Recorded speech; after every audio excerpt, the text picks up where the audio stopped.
This podcast is a member of the Voices of Wrestling Podcasting Network. Visit voicesofwrestling.com to hear the rest of our great podcasts, as well as show reviews, columns, opinions, and updates across the world of wrestling.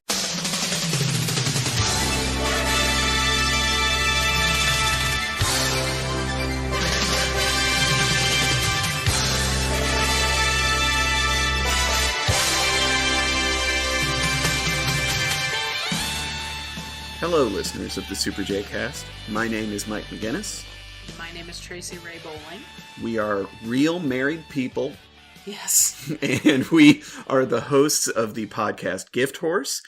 Last year, we did a quick guest spot during the Turbo Mega Super Length episode with all of the guest spots around the World Tag League and Junior Tag League period.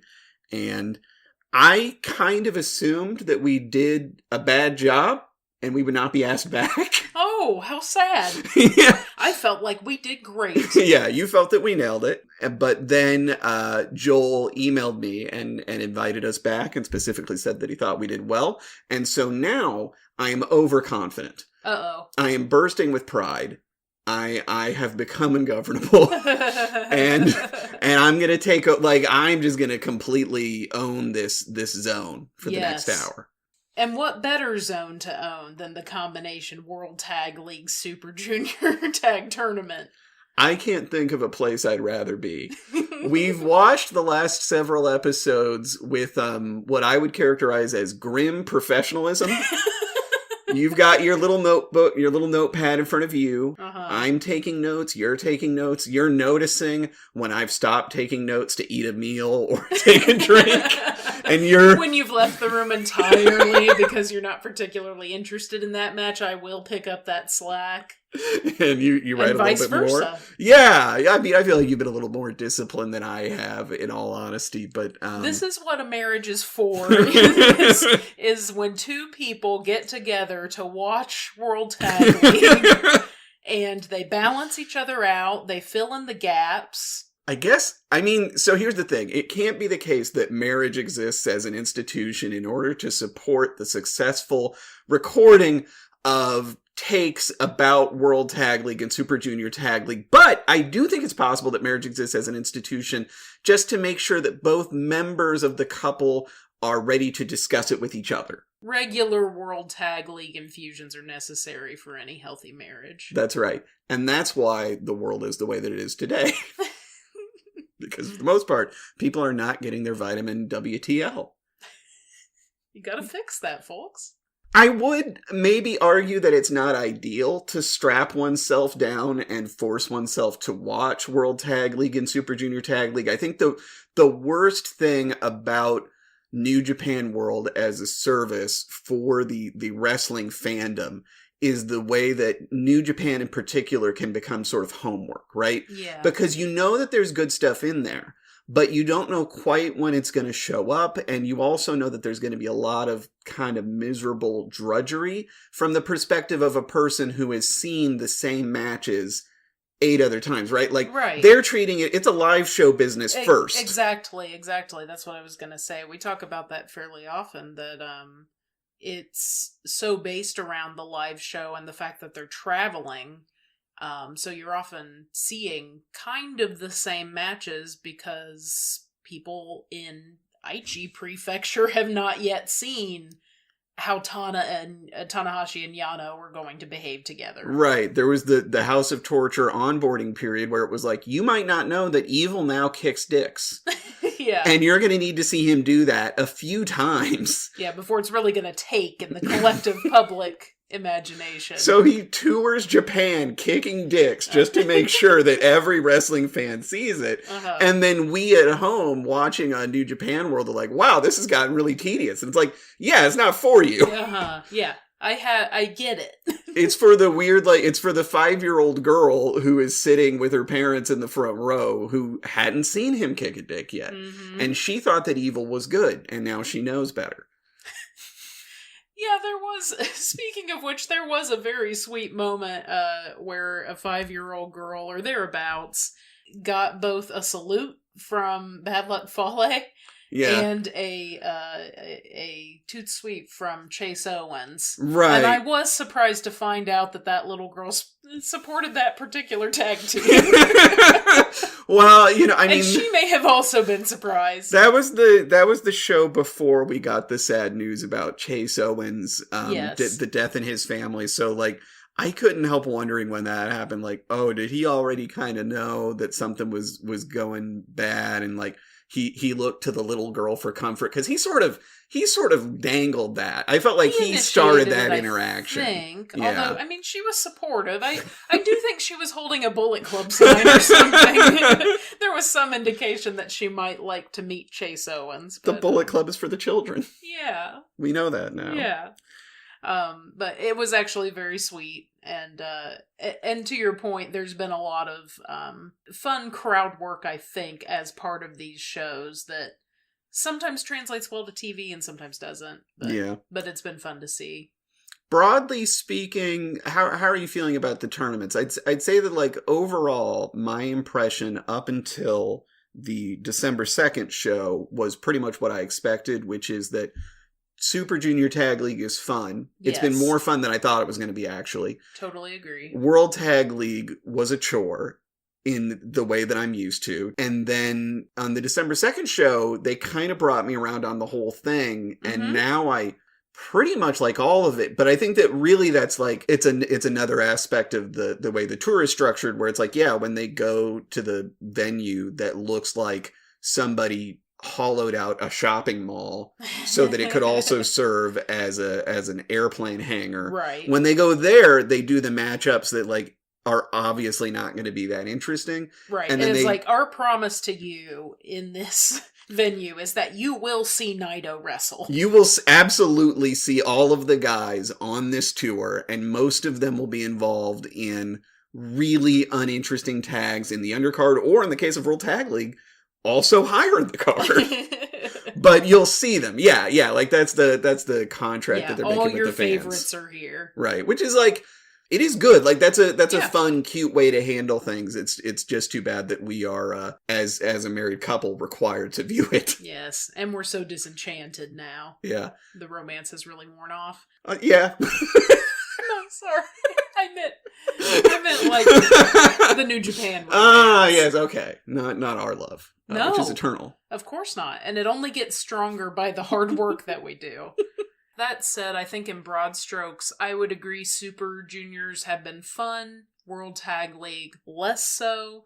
But something that has really injected new energy into both is the amount of New Japan Strong representation in both groups. I think in both cases that has injected a little more energy. Yeah. And a little more interest into the proceedings. Well, this is like a theme that maybe we'll come back to when we talk about, like, the long view.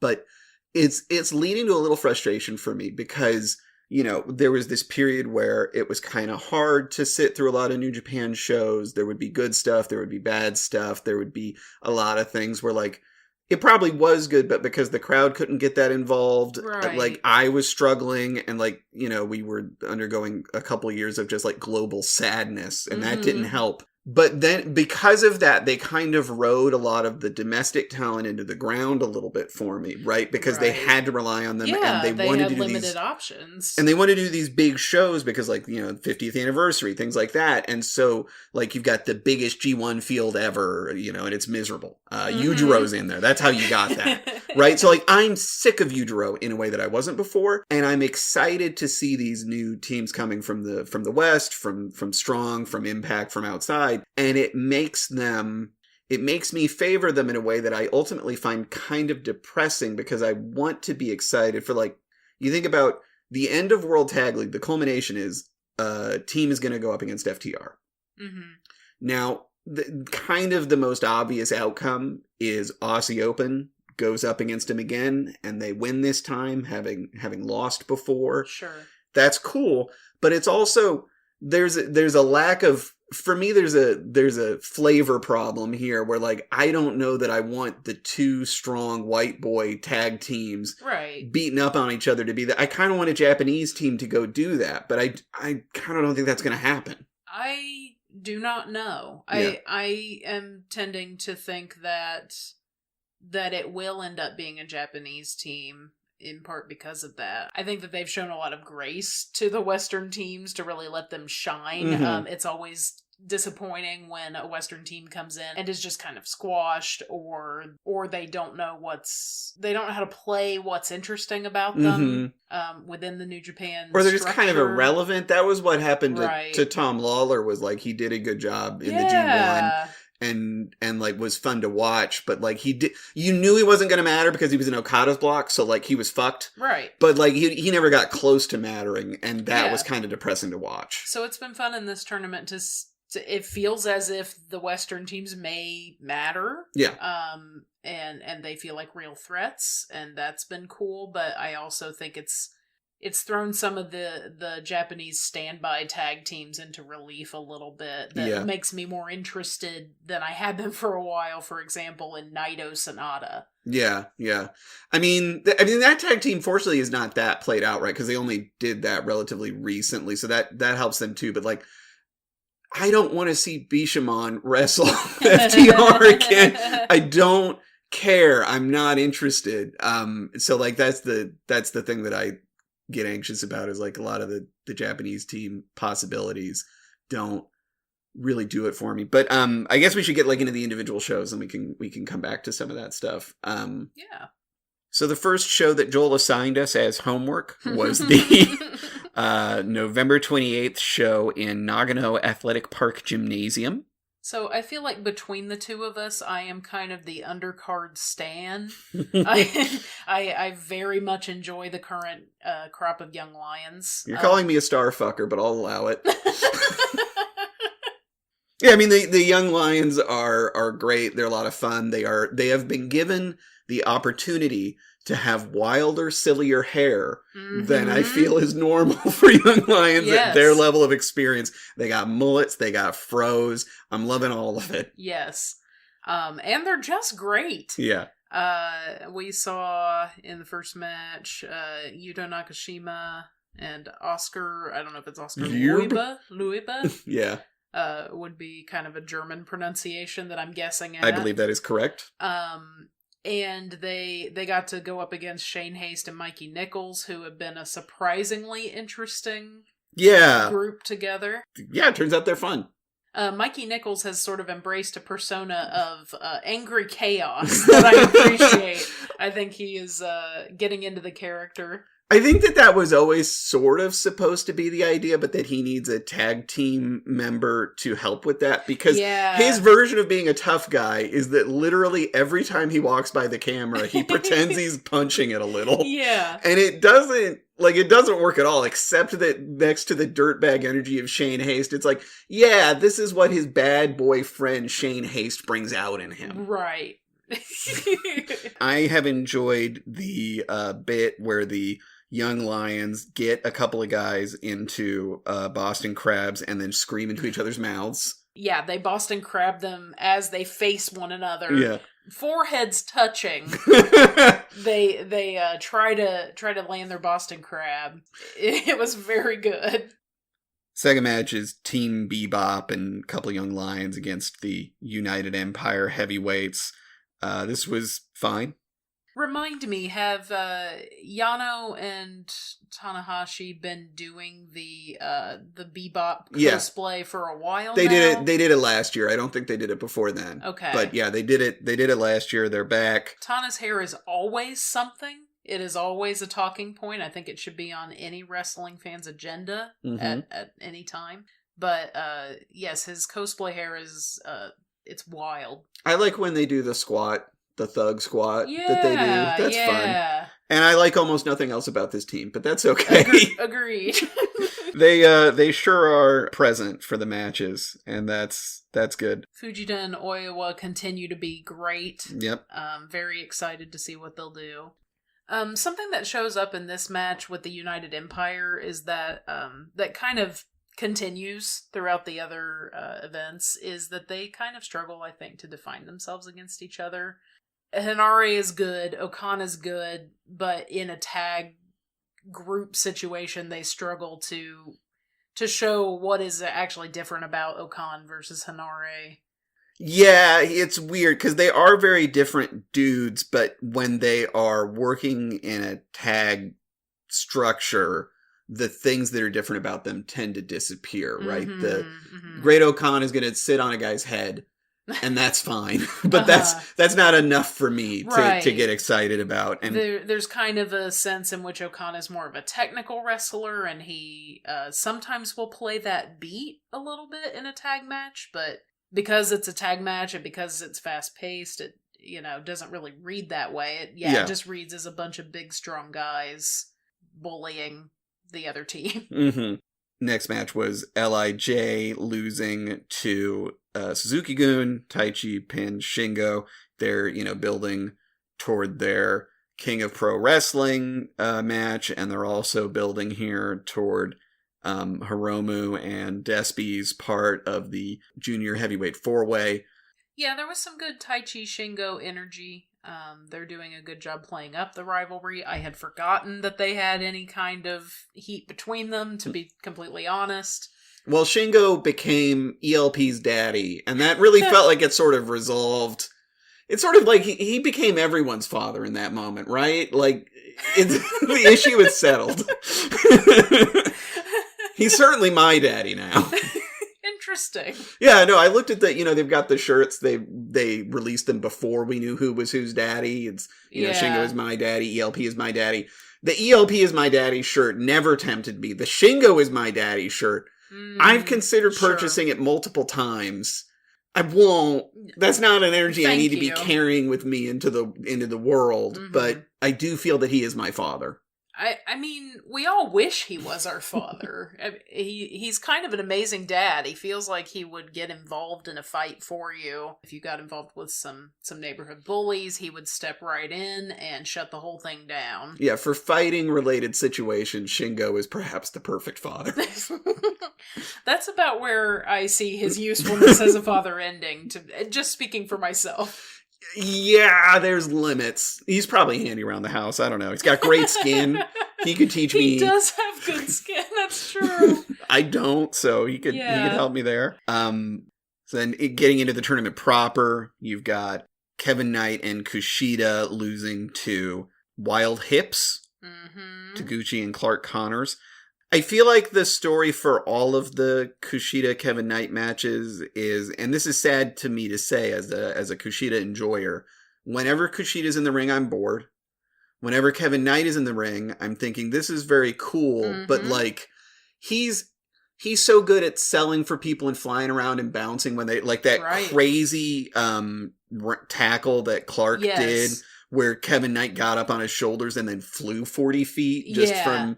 They both did awesome there. It was great. My only issue with that is that it's so good that it actually becomes like, look how good Kevin Knight is at jumping. Yeah. Like, to me, it's not selling anymore. It's crazy Kevin Knight stunts. And so, like, that's fine, especially in a tag context. Like, it's fine. It's good to do anything interesting.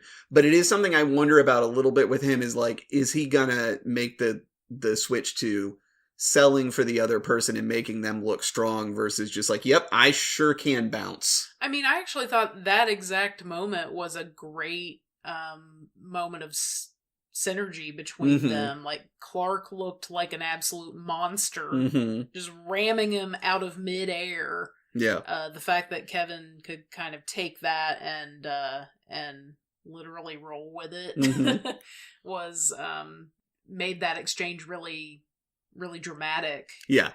In a way that those moves, that sometimes they do end up feeling kind of silly. You're just like, oh yeah, you bounced around a whole lot there. Yeah. I also liked the little bit of dance exchange that Taguchi had with Kevin early on. Yes. Where they were like, I think they were like getting ready to hit each other with their butts. Yes. But they couldn't quite, they were feeling each other out, and so they danced. There's a lot of butt comparison that goes on at the beginning of any Wild Hips match. Sometimes Taguchi is comparing his butt to Clark Connors' butt, which is a losing proposition. It's not. For Taguchi. Yeah.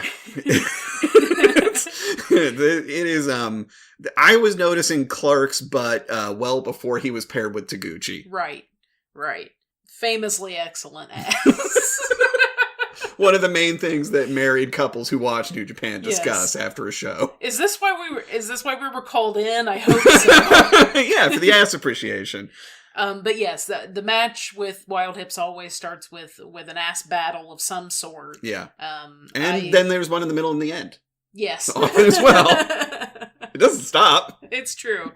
And then Kushida comes into the ring, and his thing is that he still hates arms.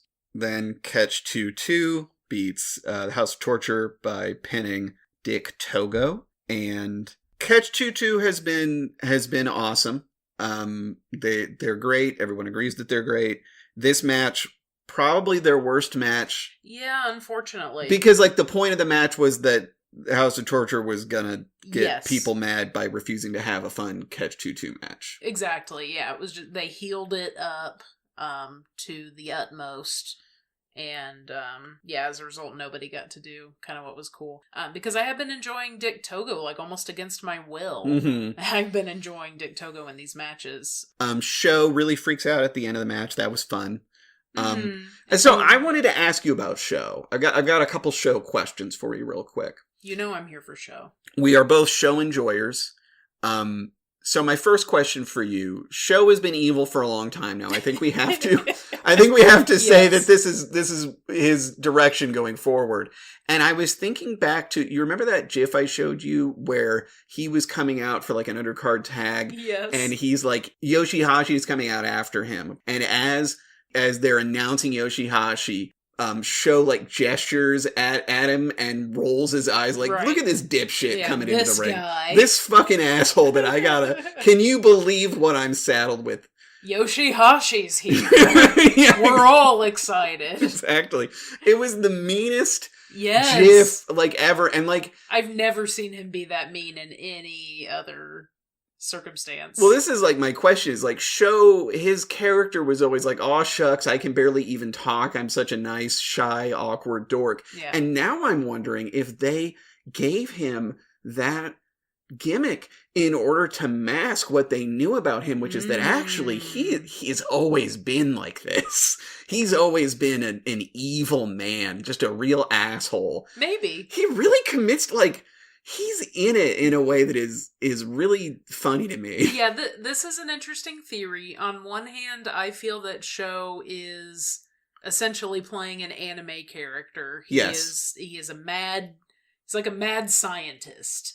His eyes are always bulging. It's he never blinks because he's too busy thinking of his evil and the mayhem that he is going to cause.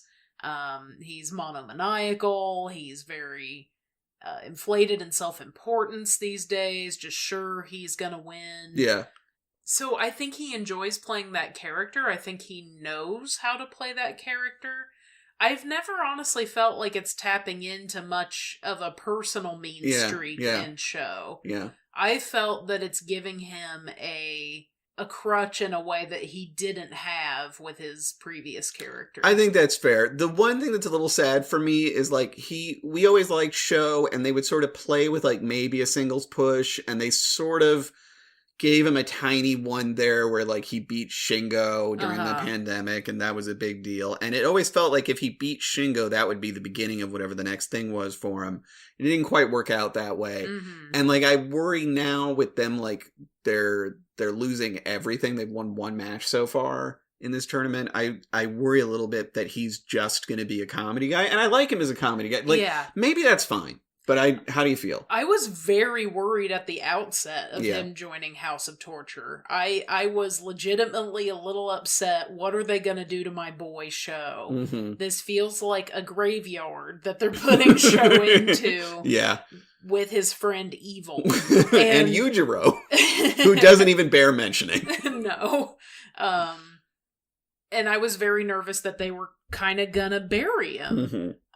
Because it felt so unbelievable to me at the time that they would really ever get House of Torture off the ground. Yeah. They have done a little better with House of Torture than I thought they would. And both Evil and Sho are kind of getting a chance to break out of some of the staleness that was in their previous character incarnations. Yeah. At least he's having a good time, I think. Yeah. Next match was Alex Zane and El Lindemann Sauce Hearts versus the Flying Tigers, Robbie Eagles Tiger Mask. Alex Zane ultimately pinning Tiger Mask with the cinnamon twist, but not before Tiger Mask almost killed him. Yeah. We both thought that, like, afterward, they were, like, I felt at least that El Lindemann was legitimately checking in with Alex Zane, like, are you fucked right now? Uh-huh. Because that Tiger Driver looked awful. It was pretty scary. And yeah, they checked in with Alex Zane several times at the end as well, it felt like. Alex Zane definitely sold it if it wasn't real. He looked like he had regrets. Yeah. Like, as he was walking out, I seriously was thinking, like, he looked at me like a person who's going to go find out from somebody if he was injured and needed to stop. Right. That was the vibe. Yeah, it looked pretty bad. It was a pretty hard-hitting match, generally. Yeah. A lot of beat-ups. Mainly beat-up of Alex, while El Lindemann kept trying to interfere and getting just summarily thrown out of the ring. Yeah, like, sorry, dude, you're not wrestling in this match. Yeah. Just brushing him aside like a fly. It was very funny. Predictably, he finally does get his moment to interfere and free Alex up to do the pin. Yeah, the match was kind of weird because this is a thing that Alex Zane did with Ace Austin and Best of the Super Juniors, and it made a little more sense there because they are supposed to be friends. They are close friends, and they had the match there where they both knew each other so well that they were just, like, flipping out of each other's stuff and, like, you know, could barely lay a hand on each other. Were constantly counter for counter, and it felt like he tried to do a kind of similar thing here with Robbie, but, like, they don't know each other that well, and it was all kind of, like, the whole... I like Alex Zane, and he is fun, partly because, like, when he gets over-ambitious and a little sloppy, it's fun to watch. Right. But that was what I felt was happening with a lot of this one. The next match, Teton and Bushi defeated Doki and Kanemaru. They destroyed them. I guess is what I'm saying. Yes. I don't know. It felt like this match sort of announced, like, don't get too hype about Suzuki-gun. Well, I felt the opposite. I felt like it was get hype about Teton. Yes. It was a big Teton showcase, but I don't know that there's a lot else to say about it. Like, this one was kind of disappointing for me in that it was only a showcase for Teton. It really was. It really was just the Teton show. Yeah.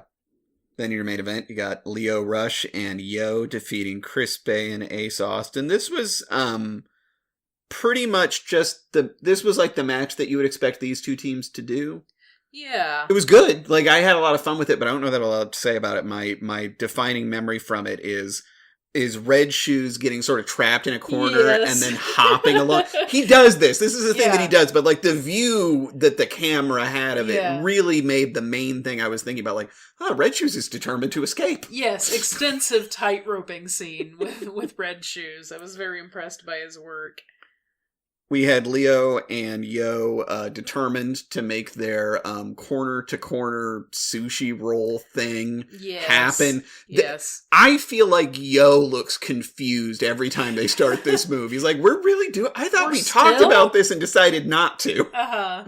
Sort of similar to his comments after the match when Lio Rush was trying to make, was it like Sushi Rollio? Yeah. He was trying to do a portmanteau of his name and Yo's name, and they were going to go get sushi because of their win. Right. Yo was confused by all of this. He's like, sushi is not what we eat in this scenario. Right. I was going to say, not because of language barriers or anything, just because Lio Rush was kind of going on about it. Yeah, well, I mean, so this is unfortunately, like, it was a good match, and both of these teams are good, and I enjoyed it, but it was a little overshadowed by Leo after the fact deciding that he was going to do this weird broken English promo that, like, he really wants everybody to know that he's serious this time about wrestling, and he's chaos for life. He is chaos for life. His support...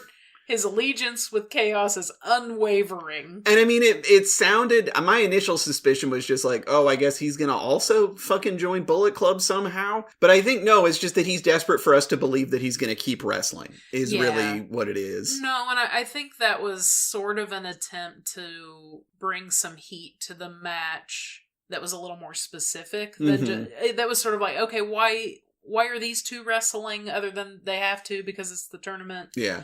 Because it was a really good matchup, but there's not... they don't have any connection with each other, so I think what they came up with was, Chris Bay and Ace Austin are Bullet Club for life. They're these, newer to most audiences, Bullet Club representatives. And you kind of believe it with them, whereas Yo and Leo feel very loosely connected to Chaos at this point. Yeah. Chaos already having pretty, a loose identity. Chaos isn't a faction, it's a towel. Sometimes people enter they come out and there's an audience member with a Chaos towel, and you think, which of the wrestlers are? Oh yeah! Right. Okada has a faction. And he gives as much of a shit as I do about it. That's very revealing. I'm proud of you for coming up with that one. I feel like maybe I read that somewhere. Like, it was unfortunate because Leo, he did the broken English, which, like, I don't think the audience likes or should like. And I swear it felt like he was doing an accent. He was, like, doing a guy talking like a Japanese guy talking in broken English accent. And I fucking hated it. I don't think it was intentional. I think it just happened, but it was grating. No, and it may have been well-intentioned, too. Yeah. That he wanted to be, because there's plenty of Western wrestlers who just don't try at all. Mm-hmm. And then there's some who kind of know they're going to emphasize certain phrases or certain words so that the audience can follow what they're saying. Right. But he seemed to want to do that with everything he was saying, and I think he just doesn't know. Just give the mic to Yo. Yeah, he doesn't. Well, yeah, and then Yo translated it beat for beat. Right. Which was funny to watch. Yes, because it included basically a confession of love, which I feel that Yo had to walk back. Yes, he was like, we really get along. We like each other pretty well. Right. The moon is not currently beautiful, though. Our second of 3 assignments was the November 30th show. This was a cheering event. Which is too bad. It happened. I don't know.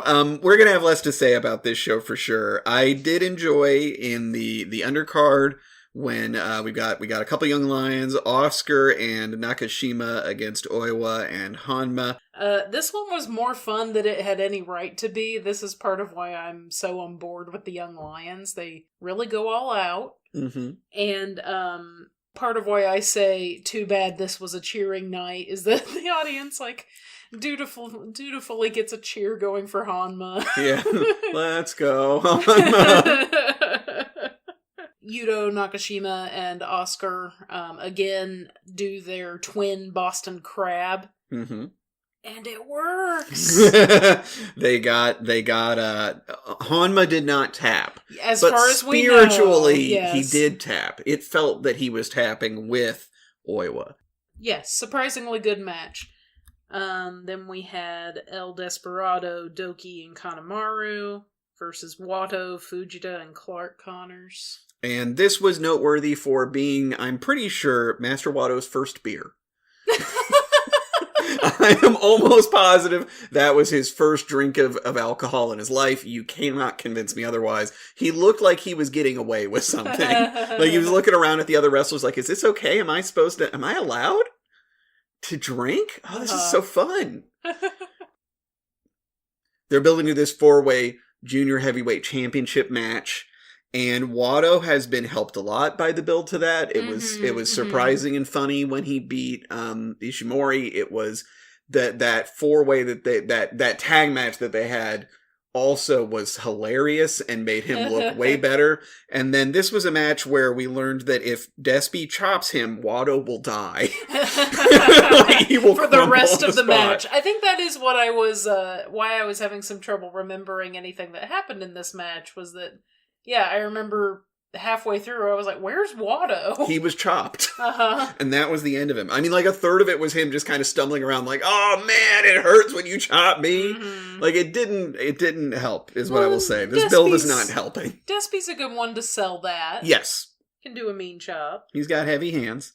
There was an 8-man tag between LIJ and Bullet Club. The only thing I remember about this is Ishimori failing to get away with some hammer stuff. Yes. And then Chris Bay and Ace Austin winking at us as they seem to plan for further mischief with the hammer, but actually just returned it. Yeah, just politely put it back where it was. Yeah, that was very curious. I don't know if they were not sure what cue they should take to use the hammer, or if they just felt it was so obvious that they had the hammer that it could not escape. It could not plausibly have escaped the notice of the ref. Yeah, it was too blatant even for New Japan outside the ring. Right. And Gato got pinned by Shingo, so that's fun.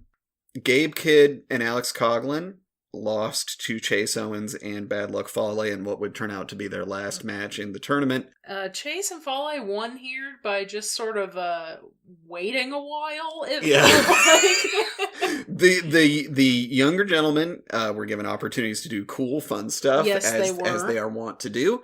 And then they lost because they were supposed to lose. This was my introduction to both Alex Coughlin's new android persona and Gabriel Kidd's, Tenzon cosplay. Yeah. I hadn't encountered either. I think both are helped a little by it.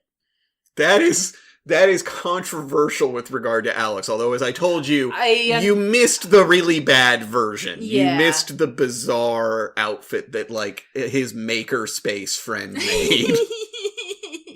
The thing is, I love Alex Coughlin. I will love anything he does, I think. I love him, but too. I think he's having fun. Yes. And let's just all have fun. He's a lot of fun to watch. I do wish he would, he's too skinny now.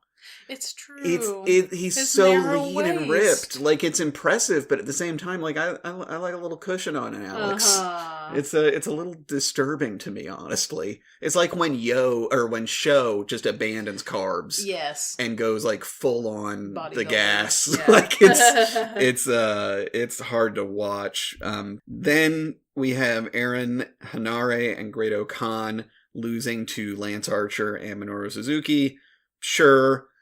This was the match where I had my sad insight about World Tag League, and I think that this is true a lot of the time. I think that this is a general World Tag League situation. I feel like most of the guys in this tournament expose most of the other guys in this tournament. Like you were saying, it's a bunch of kind of heavy-hitting chunk boys, and the fact that they... Great Khan should not have to sell for Lance Archer. Lance Archer should not have to sell for Great Khan. Hanare needs anything. Right. So you don't want him to be beaten up the whole time. No, but in this match, he kind of ended up having to be the little yappy dog. Yeah. Just being I can beat up Suzuki. I'm real mean. Right, because that's his thing now. Which is unfortunate. Yeah, his thing now is that he hits hard and he's a mean big guy, and that works in any other context. Yeah. But against these guys, it's silly. And against Suzuki, who, he's the most vulnerable in this situation, really, because, everyone knows it makes zero sense for him to be as tough as he is positioned as, and that he is not hitting that hard, and that they're not hitting him that hard, that they're being very careful with him. Mm-hmm. And that's fine, but, I just felt like this constellation really revealed the dynamic of just, four guys going easy on each other and selling for each other unconvincingly for apparently 13 minutes. It felt like my life. It was so long. It was fine. It's not like it was bad exactly. No, it just didn't help anyone. Everyone did a fine job. And these are otherwise good pairings in a way, but they just, they take away from each other. I don't think Great Khan is a tag team wrestler. Yeah. I think that Khan on the Cob, people like it. I think that it hurts both of them, too. Yeah. I think he needs to get a singles push. I think he needs to get out of tags. They're just hiding him there while they wait for the push that I guess someday is going to happen. Right. And they need to unhide him and push him. Because, I just don't think he's that good in these contexts. Yeah. I think it takes away from what's special about him. Next match was Aussie Open defeating the House of Torture. Please, honey, Aussie. I'm sorry. Kyle Fletcher pinning Yujiro Takahashi, as is right and just. We all agree that that's what should happen. This was a fun match. This was a good example of House of Torture has figured out their rhythms. They did all their dumb bullshit and run-ins, and it was fun and silly. I think everybody's been having a lot of fun with Gideon Grey. We like when he comes out and introduces the tag teams. We think that's fun. Sure. We like that he gets to do it like 5 times a night. Uh-huh. And that he gets music a lot of the time. And his music is very funny. And he comes out with a hat sometimes. He's in a suit. That's all very good. But I had a realization about Gideon Grey during this match, which is his gimmick is now evil Make-A-Wish kid. What I mean by that is, in kayfabe, like when Kevin is on English comms and he's talking about like what is the Gideon Grey situation? Why is he here? Right. His explanation is that Gideon Grey has bankrolled the United Empire, and so they let him come out and do the introductions. They let him wrestle in matches, and he always looks delighted to be there, despite the fact that he is constantly eating shit. And he's a heel, and he's hateable and slimy, and like you do get that. But, like, it very quickly flipped for me where now it just feels like that. The thing about the United Empire is if they hated him, if he were just this asshole that they bring along because they have no choice because he provides the funds, they would behave differently. Yes. They are supporting him in his dream. Yes, they are. In fact, in the next night, there's a moment where Sho takes Gideon Grey hostage. Yes. And this is enough to, like, almost stop the match. No, it feels like they like him, like he is their friend, and they wish him well, and they want him to get to play out his fantasy. Yeah. And sure, it's because he's bankrolling them or whatever. But he's a little bit of a liability. Yeah, absolutely. He's a babysitting charge. But it does have that energy of like, oh, this poor guy. He's he's not long for this world. Let him come out and introduce the match. Let him be a part of it. Let him take the pin. Let him kick someone's dick. He's just looking for the experience. So yes, eventually the sketchy behavior on both sides escalates until Kyle pins Yujiro. There's not a lot of question about it. In the next match, Sonata is pinned by Mikey Nichols with, I guess, the Tank Buster. This is probably my favorite match of the night, though the other one was maybe a little bit funnier. But I still don't have a lot to say about it. I didn't take a lot of notes. They're just a fun tag team. I like TMDK in this tournament, and obviously LAJ are good, and they had a good little match. Well, you say obviously, but again, I feel like Sonata and Naito have some new energy injected. It feels like they've the shorter format is working out really well for them. The main thing that I noted during this one was that somebody in the audience had a big plush Naito head. Oh, that's right. And that was funny to me. It was very good. The main thing that I noted was that Shane Haste had a thing at the beginning where he was just flexing his butt. Nice, yeah. Just kind of showing the audience that he could do that. Taguchi wasn't even there. I know. He just wanted to show off his ass. Exactly. And good for him. Okay, so here's your favorite match of the night. Yeah. Bebop team versus Bishamon. My note here is purest example of a main event by default. It was kind of funny when Yoshihashi was twisting up Goto's face to make intimidating like mob guy faces, I guess. Yes. And I noted, here's my last note on this match. Tana's butt is always about to come out. This has been true for years. It's still true. I have noticed this way too much. He has a V shape. This is why. In his waistband. Yeah. And it's ready to expose crack, and I would not be comfortable with that were I a wrestler. It is designed for butt cleavage, and everyone knows about this. I'm sure this is a constant presence in his work, but like I'm still traumatized by, I'm pretty sure it was the Kenny Omega match right before he left. I think you're right. Where we saw that Tana does not do the spray tan on his crack. And that was hard for me. And I live in terror of witnessing that again. I fucking hated that. It was so sad. Be professional, Tanahashi. Spray tan your crack. If you're going to wear these weird little tights. There was some decent teamwork on both sides. Yeah. One would fucking hope. Yeah. That's about it. I've scrolled down to the next night in my notes.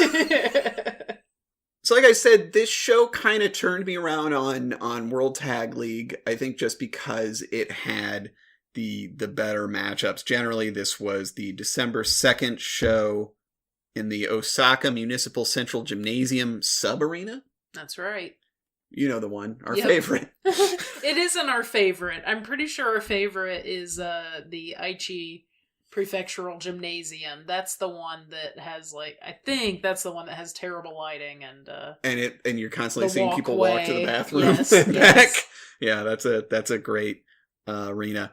So overall, this last one, part of the reason it's fun, but also something that was slightly, it detracted a little bit for me, was that they clearly made a decision that they needed to get a bunch of matches done as quickly as possible. Mm-hmm. And so the Kevin Knight Kushida Doki Kanemaru match up front, they did some stuff and then Suzuki Gun won is my memory of it. It was that fast. It's 7 minutes 55 seconds apparently.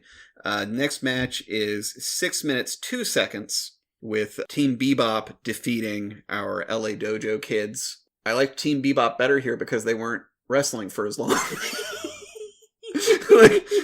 This is the double-edged side of it, right? I like seeing the young guys. I thought that they did some cool stuff. I thought that Yano and Tanahashi did a good job of getting out of their way and letting them do some fun stuff and then wrapping it up quickly. Mm-hmm. I liked Tanahashi playing a little bit more of the dirt bag. Yes, he did. Yeah, he took advantage of the removed corner pad. And it was fun when I think Gabe smashed Yano with one that he removed. Yes, he did. That was good. He did. So it was all good. It was fine, but I was mainly happy that it was over quickly. I would say, quick note on production values on this one too. Oh yeah, they had the lights out in the audience, so that added some drama to all of this as well. And they also had some camera work going on. Yes.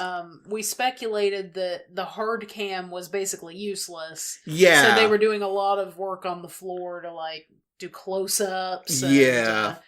Had the unintentional side effect that some of the moves didn't look quite as clean. No, I learned that most moves in New Japan are fake. I knew that intellectually, but man, a lot of them are really fake.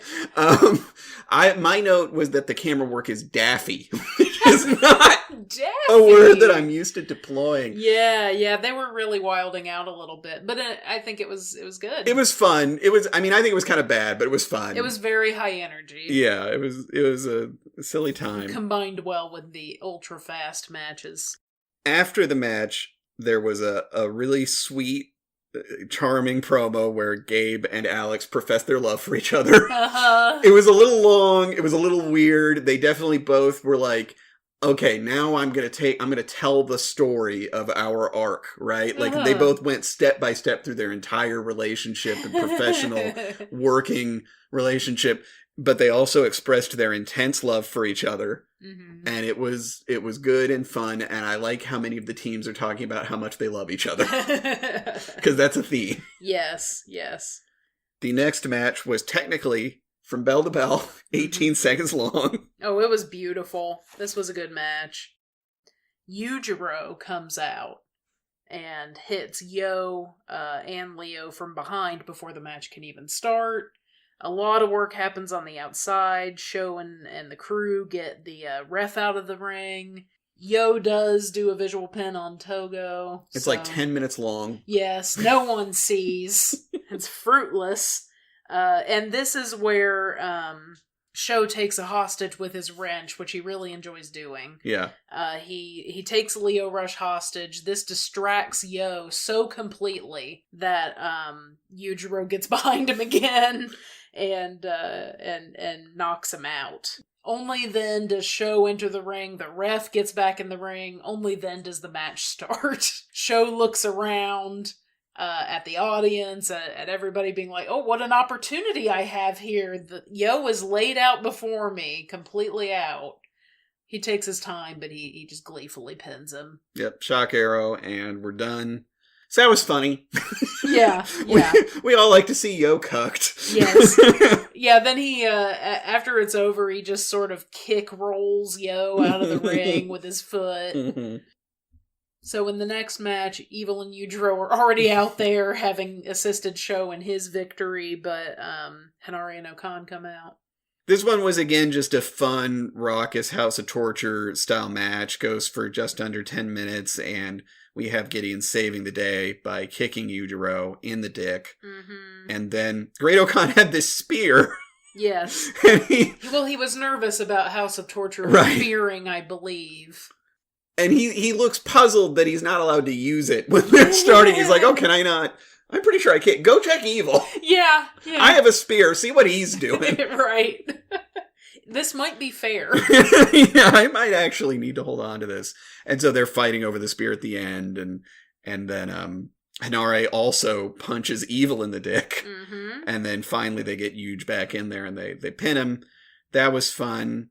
Afterward, there was another good after match promo here. Was a good night of him. Hinare claimed to have 3 balls. Yes. He counted. He checked to make sure they were all still there. Yes. 1, 2, 3. All right, we're good. Perfect. This is because he doesn't nut. He grew the 3rd ball to store the pee or the right. Depending on which meme we're working with here. He also claims that having 3 balls actually makes him more vulnerable to dick kicks, which is fair. That might, I suppose that might be true. He also said that Great-O-Khan has huge balls. Yes, everyone exciting. Was checking the state of their balls at the end of this match, which fair enough. Yeah.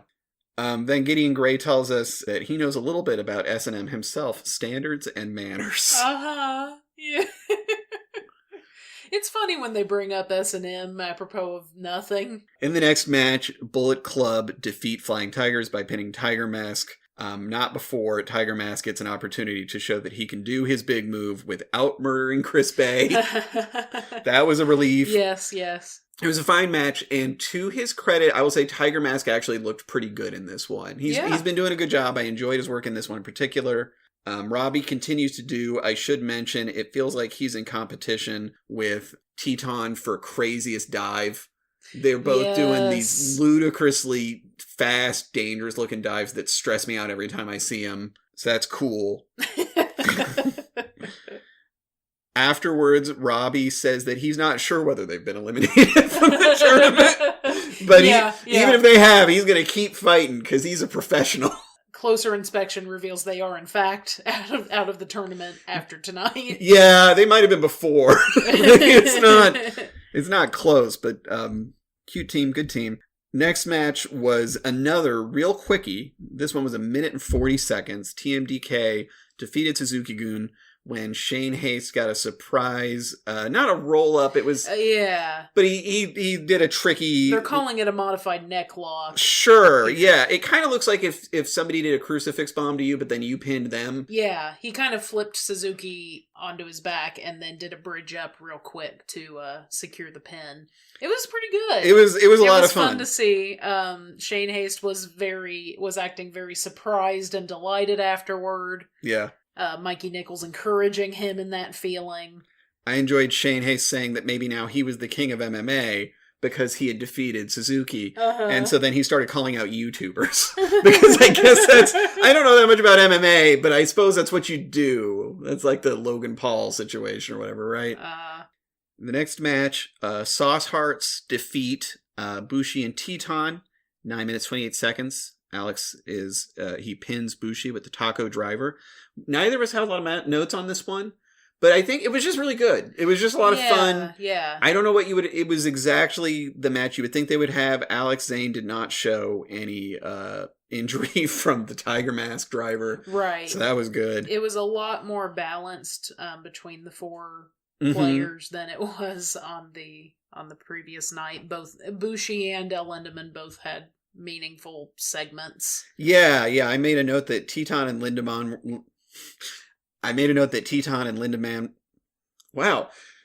Okay, so it's impossible to pronounce Teton and Lindemann in the same sentence, is what I just learned. Too many A's. Yeah. But they were fun together.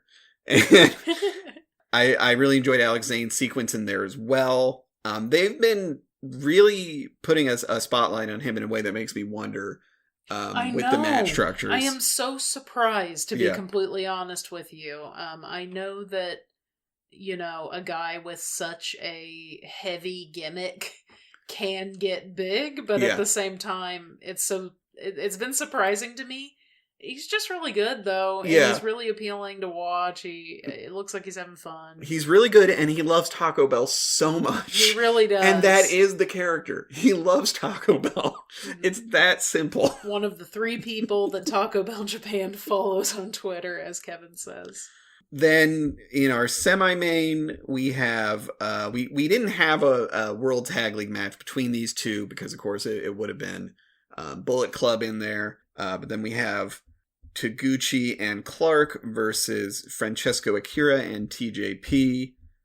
This match, I wasn't expecting that much going into it because I haven't been wild about the combination of Taguchi and Clark Connors. I feel like there are times where I feel like Taguchi is dragging Clark down. I'm always worried about that because I love Clark. But it was a really good match. Of course, again, Catch 2-2 have been great, so that's not surprising, but it really did feel like they got everything out of this that they could. Mm-hmm. Before that, though, before the match really gets going, there's extended comedy sequences. Taguchi and Connors seem to be trying to rile up Akira. They're trolling him. So yes. they make beer ramen, which is, I guess, some sort of a dig at his Italian heritage. Yes, I didn't fully follow this. It seemed like they were trying to say that they were making spaghetti. Yeah. By doing this, by pouring beer into the ramen bowl. Clark does eat the ramen. He does eat the ramen and says, "Oishi." Yeah. But he later reveals, I think, that it was not good. In fact. That makes sense. Yeah, then Taguchi does some butt-related trolling, as he does. He seems to be asking why Akira has the sort of a lace-up fly on his wrestling Which gear. is a fair question. I've never really questioned it. No, I had not questioned or noticed it, but Taguchi brought this to our attention, showing his own drawstrings and how long they were. And but also that they come from inside the pants, maybe. Yes, that they seem to be comparing notes on that. Mm-hmm. That also made Akira pretty hot. But TJP had to calm him down. Yeah, he's the voice of reason, as we all know. Yes. And he pulled up his pants 4 times. Yeah, don't take these off to show your worth to Taguchi. There is also an extended comedy set at the end.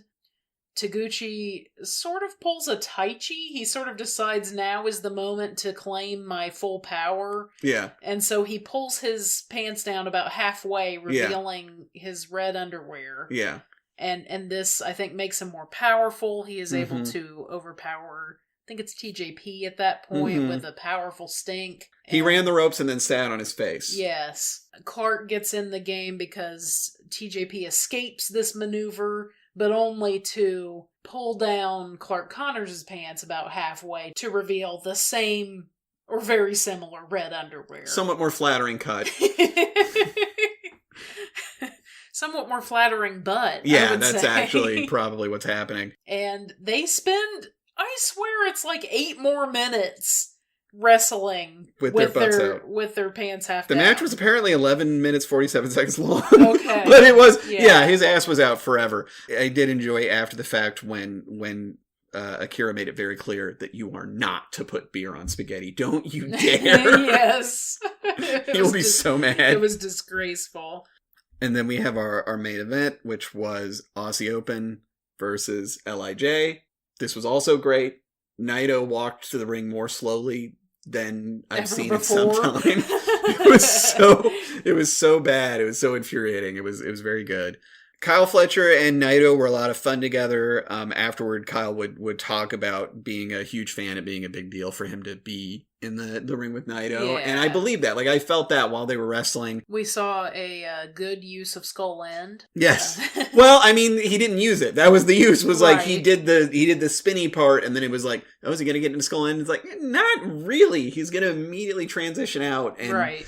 And do a moonsault, and that is my request for Sonata. Mm-hmm. Just don't do Skull End. Mm-hmm. It would solve 90% of your problems. He's backed off on it. It's not like it used to be where Sonata had a match and you were like, okay, literally 7 minutes of this is going to be Skull End or adjacent. Mm-hmm. Another thing that was good about this was Kyle did a really good job selling for Naito. He was I genuinely believe that his neck was fucked up. Like Yeah. during that Scissor Nelson thing that Naito does, I believed that Kyle was having a terrible time, and maybe he was. Like, I don't think that Naito is gentle.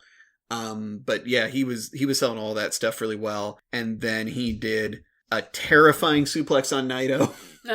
Just looked like he'd murdered the man. We also both enjoyed Mark Davis's bounce after Naito DDT'd him. He just like flew across the ring on his butt. That was good. A lot of good butt stuff tonight, is I guess what I'm saying. Yes, definitely.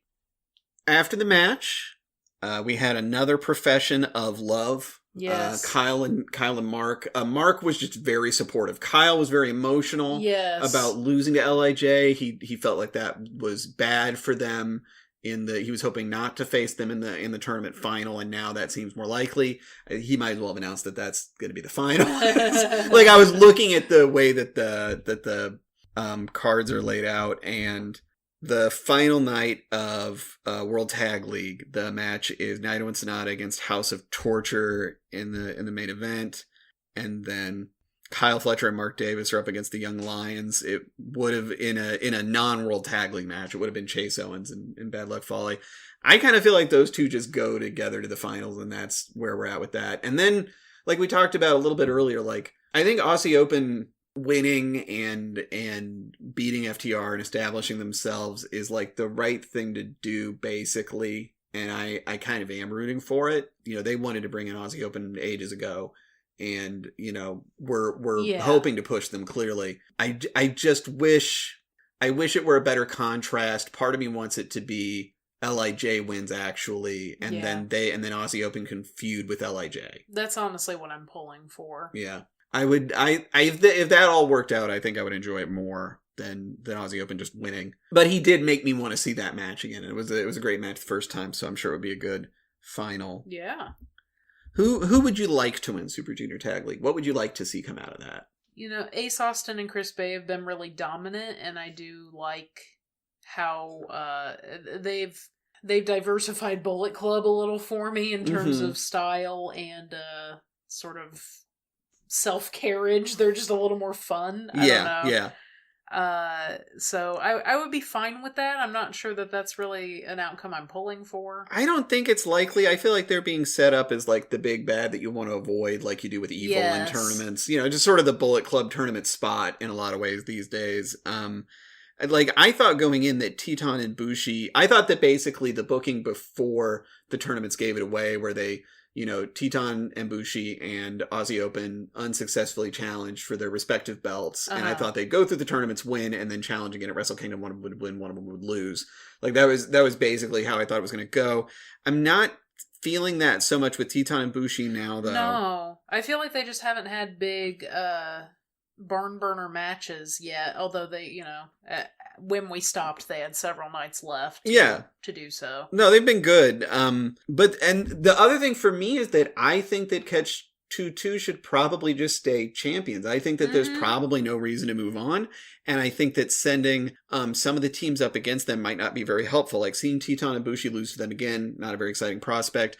Leo Rush and Yo losing to them would be very typical booking for both. But I don't want it particularly. Like, so my weird kind of dark horse take is, what if you just go ahead and make fans happy, push Alex Zane, have them win the tournament, and then lose to Catch 2-2? It would be so magical. I feel like that would be good. I feel a little bit unhappy to be rooting for the, you know, outsiders here, right? Like, I want to be rooting for a more New Japan team in a lot of ways, but I don't know, it would be good, and I feel like they've shown that they could show up and they would handle it, and then they don't need to win. There's no reason they need to be champions, right? And they wouldn't be. I mean, Illinois is not gonna. They're not gonna do that. I don't think so. But that would be fun. So that's my fantasy booking.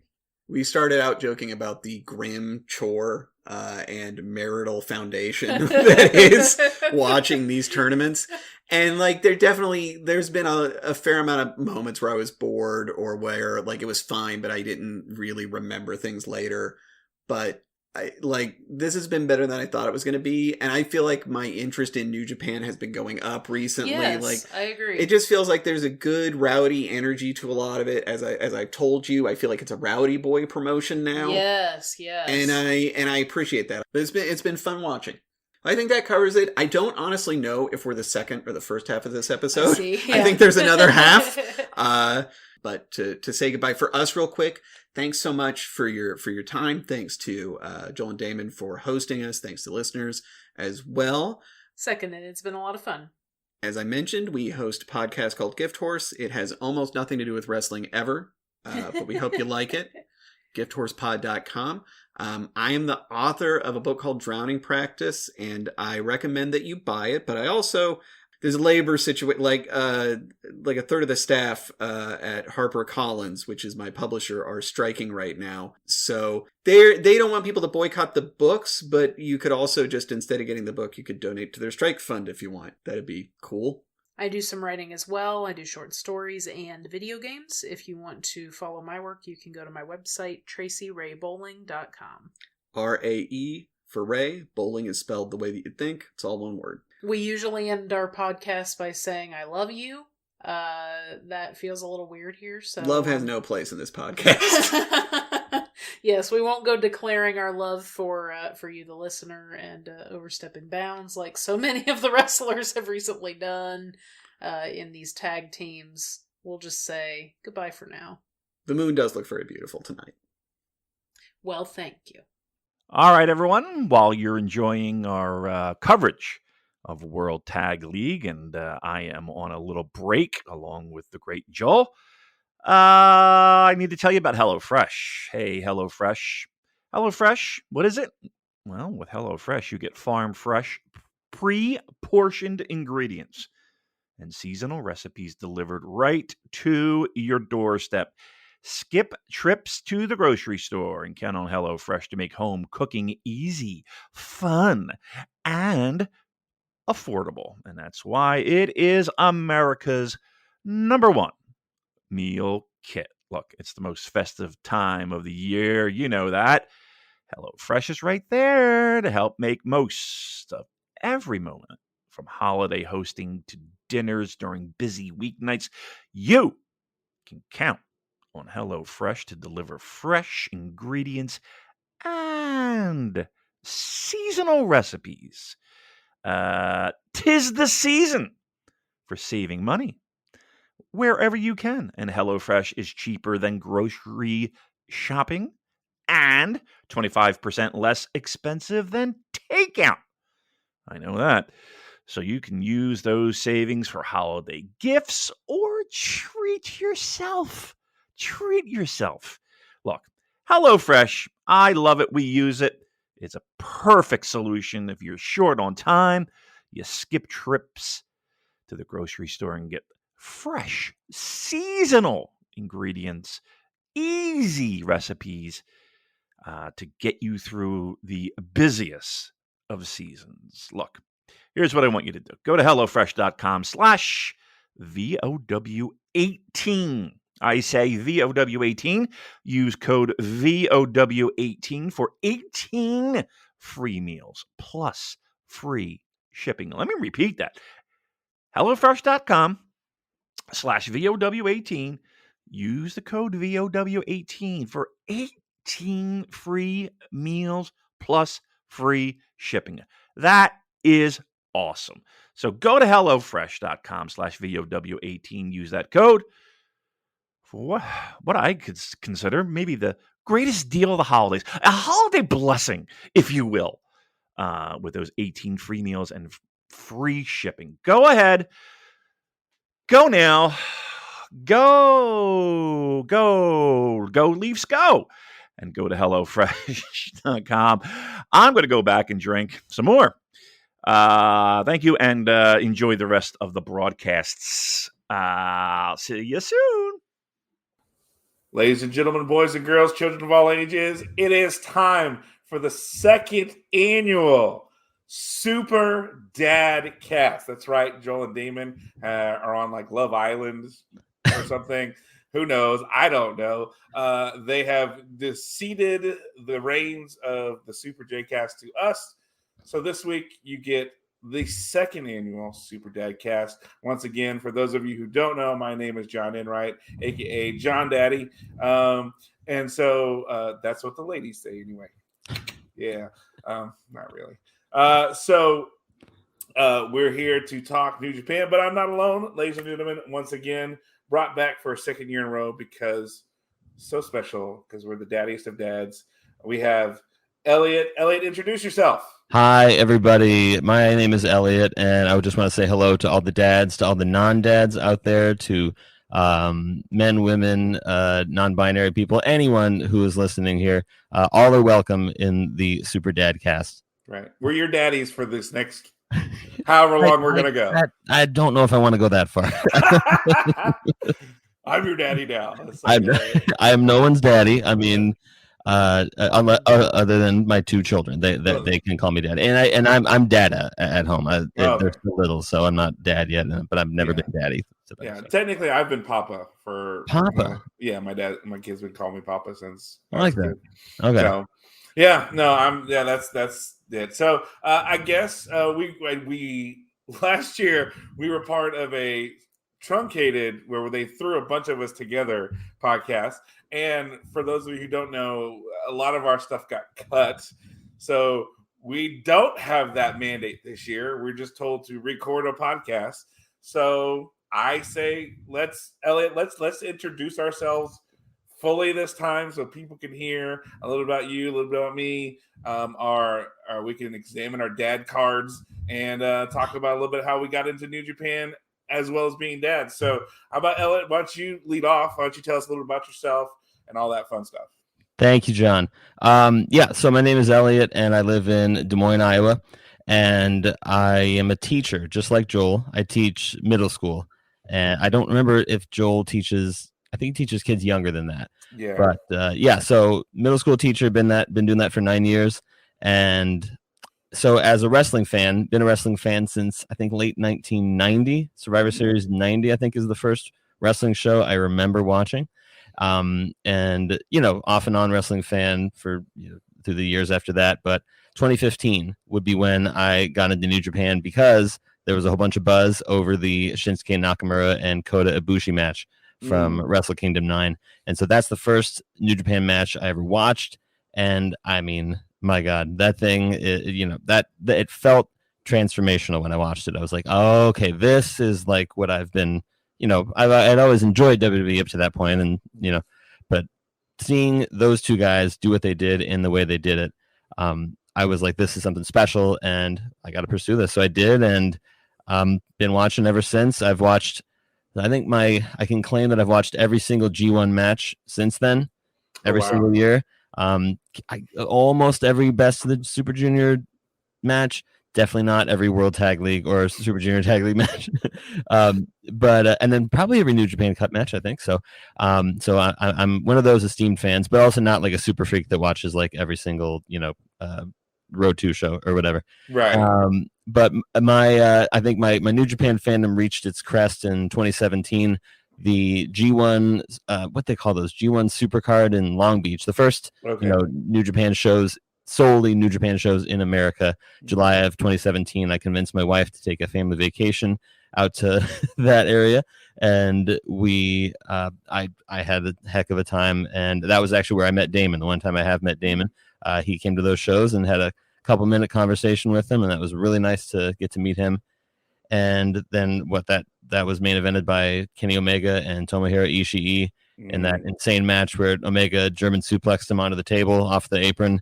And my soul left my body that night, and it's never truly returned since. So yeah, that's my New Japan history. I did want to tell a quick story with my kids. So my kids are 6 and 4. I have a girl and a boy, and I told them the other day that I was going to be doing this podcast, and they are now at the age where they can just brutally mock me for all of the things I like, because they don't like wrestling, like the little bits they've seen.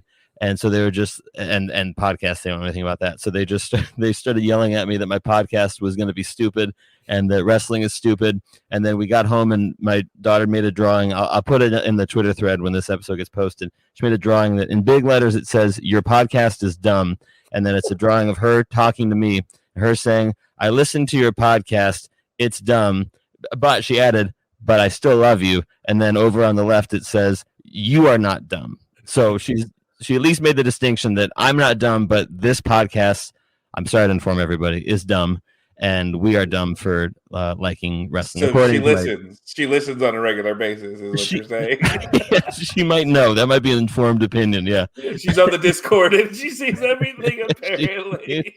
Exactly. Oh So, my gosh. yeah. So that's the kind of stuff I'm getting at home from my precocious 6-year-old and 4-year-old. Right. Well, that's what they do, right? So, I mean, wow, I don't know if I could top that, but I'll try. All right. So we'll see. Let's see. So my name is John, as we introduced earlier. I work in rural Texas. I help run I'm a part of a nonprofit organization here that helps victims of sexual assault and domestic violence. But I also run a teen program. So I'm a youth advocate for teens here in Parker County for ages 6th through 12th grade. Some of you may have heard in February, a year, like the last couple of years, Joel doing a read about teen dating violence. That was for me. Oh, good. So, because February is Teen Dating Violence Awareness Month, so I will do that again. I will write some copy for Joel to write and put out again. And so, thank you, Joel, for that, for doing that as awareness for the fact that like 1 in 3 teenagers last year experienced some form of teen dating violence, and so raising awareness that teens need help and they need that kind of thing as well. But we handle a lot of different things. We don't just do abuse at our agency with our program. We just kids who maybe need a helping hand. Maybe they need some assistance, with their living situation. Maybe they need, and we can help them, connect them with an agency that can help with that. Maybe they just need a place to connect and feel connected and be a part of everything. So it's been a lot of fun. In November 20th, I celebrated 5 years working here, doing this job, and it's been a lot of fun. And then 2 days later, I celebrated being 44.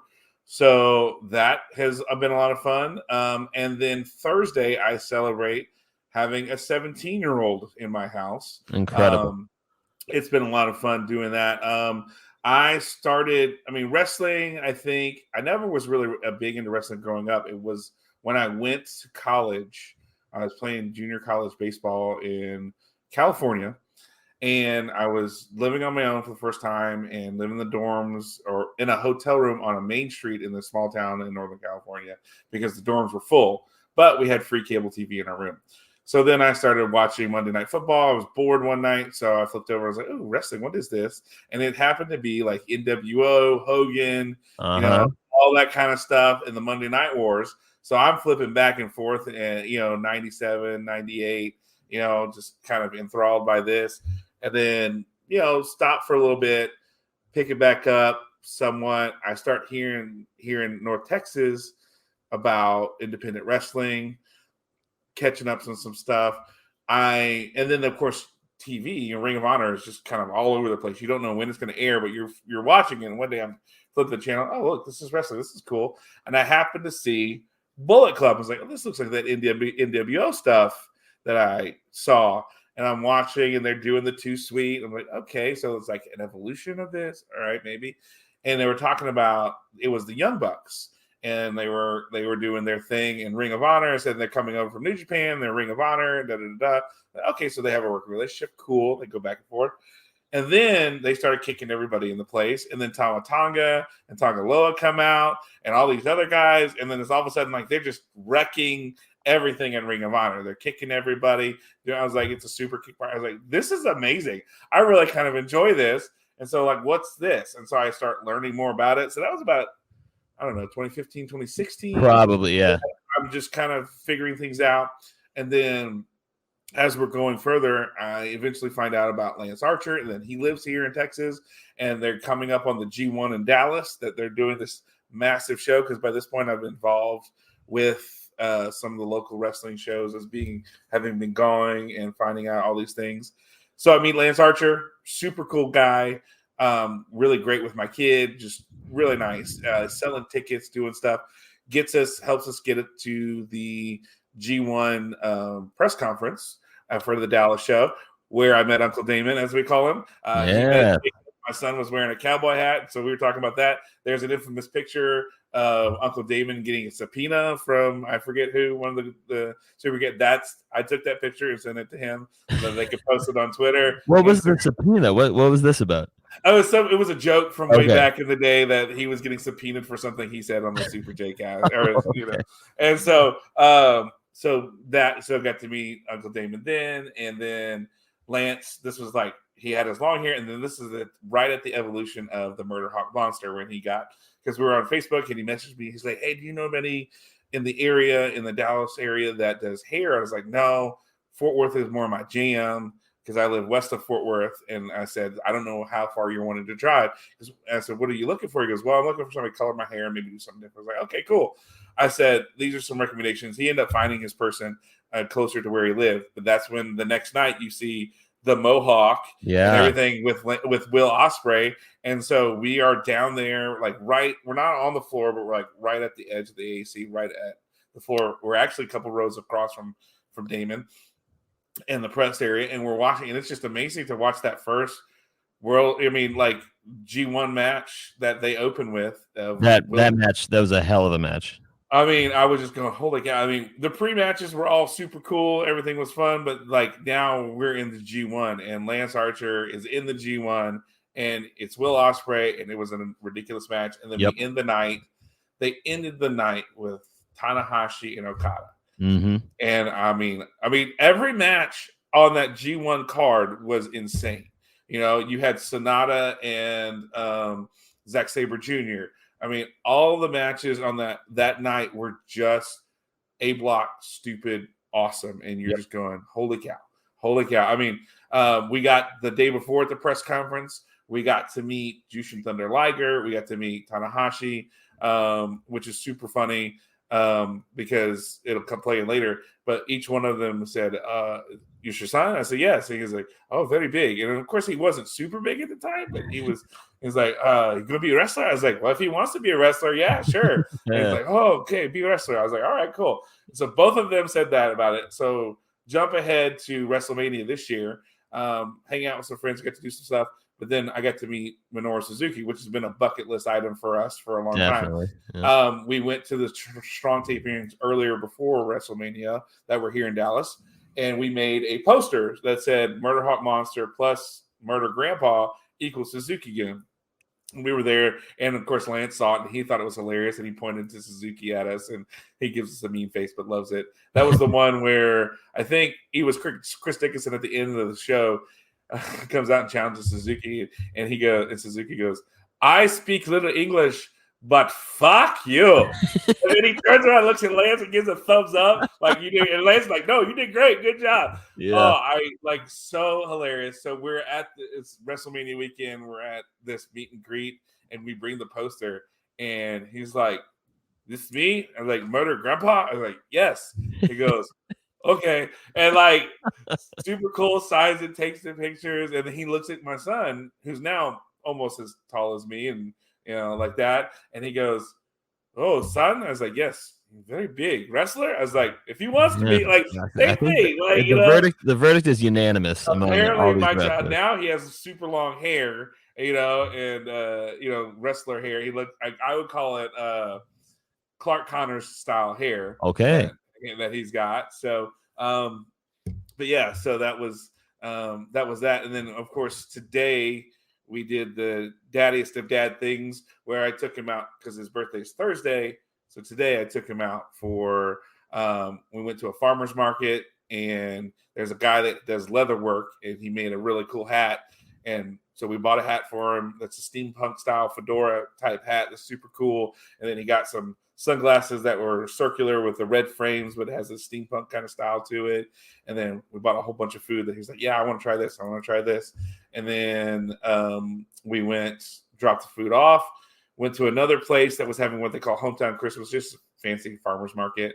but cousin's Maine lobster food truck was there, so let him get lobster and have lobster for a kind of lunch thing with some friends who went with us. So it was fun. We had a good time, celebrated his birthday, because Thursday I have my program with my students, so I won't be able to kind of celebrate birthday with him.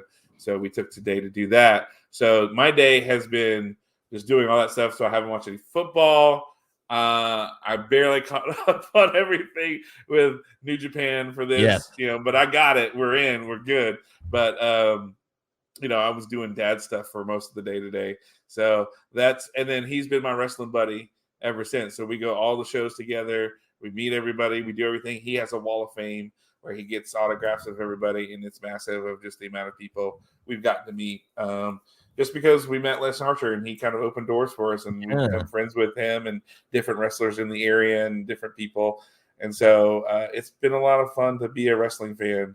And then to have your kid not tell you your podcast is stupid and to want to go do wrestling shows and stuff with you. It's been a lot of fun to be able to do that as a dad and share that with him, after going through the divorce I went through, and then us healing and then building our relationship, having that to fall back on and still have that point of connection through all that has been a lot of fun to be a part of that with him. So that's wonderful. Yeah. That's kind of my story. So good. Yes. I mean, there you go. It takes all types, and it takes all types of dads, and we're here to guide everybody through every New Japan fan's favorite time of year. Yes. World Tag League and Super Junior Tag League. Exactly. It is the primo time. This is why I'm surprised that Joel and Damon took this time off. I don't understand. I can't believe it. But hey, so I do want to ask you this, Elliot. So how do you feel it's going by having them both going at the same time? By having the tournament, sorry, I don't know why I blanked. I think that's excellent. I think that because it's not like one tournament overshadows the other, right?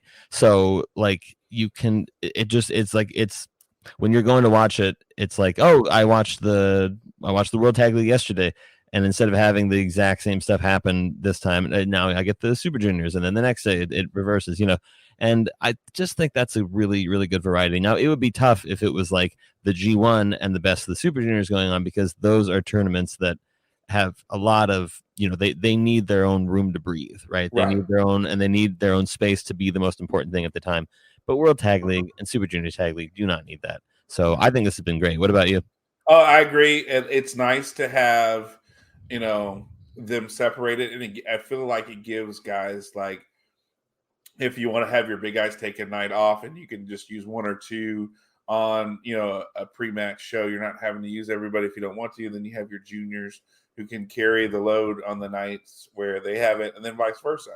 You can let everybody go balls to the wall. And then give them a kind of an extra night off, because you don't have to use everybody, because you have all these tag teams. And then we're seeing some really unique combinations and matchups. I think the fact that Japan's opened up this year, we've seen a lot of interesting teams that are now in this league, in these tournaments, and it makes for a lot of fun to see how things work, and how I think seeing that even more so with the Junior Tag League, you're seeing just some unique combinations of teams that we didn't expect to see happen, and it's like, oh, okay, all right, this makes it work, and so that makes the 6-mans, 8-mans, and things like that even more interesting and unique, because now you're pairing, Tiger Mask with, to LA Dojo guys, or something along those lines. So or you're having I think there's one where it's like Wato teaming with Okada and somebody else from Chaos, which that normally would not be happening, right? But with that, you have the freedom to do that with this kind of thing, so why not do it, right? Yeah, go for it. And I think so. It allows for more flexibility. It allows for a lot more fun, and you're not locked into then having to do the same thing again with a junior tag tournament and having people on. Okay, well, I got to pull some guys from the roster to put them on this roster.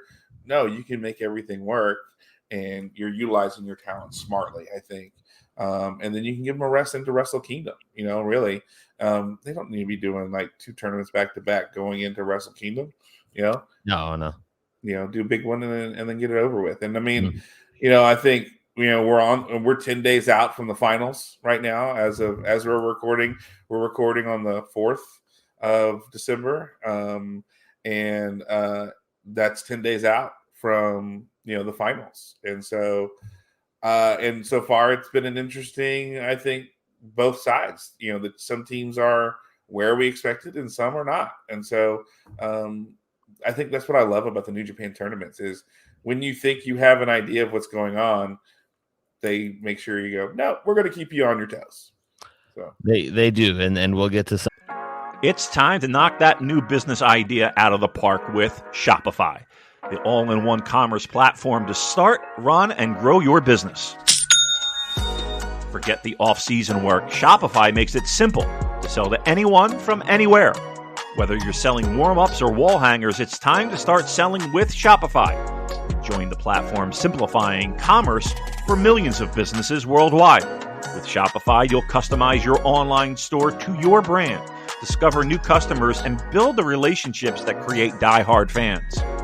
Shopify fields all the sales channels to grow a winning business, from an in-person POS system to an all-in-one e-commerce platform, even across social media platforms like TikTok, Facebook, and Instagram. And thanks to 24/7 support and free on-demand business courses, Shopify is on your team every step of the way. It's how every minute new sellers around the world score their first sale with Shopify. And you can too.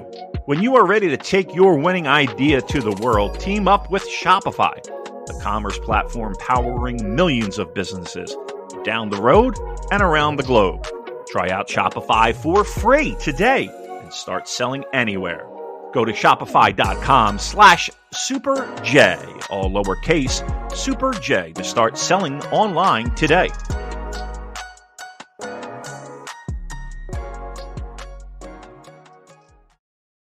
Some of those interesting decisions here as we go.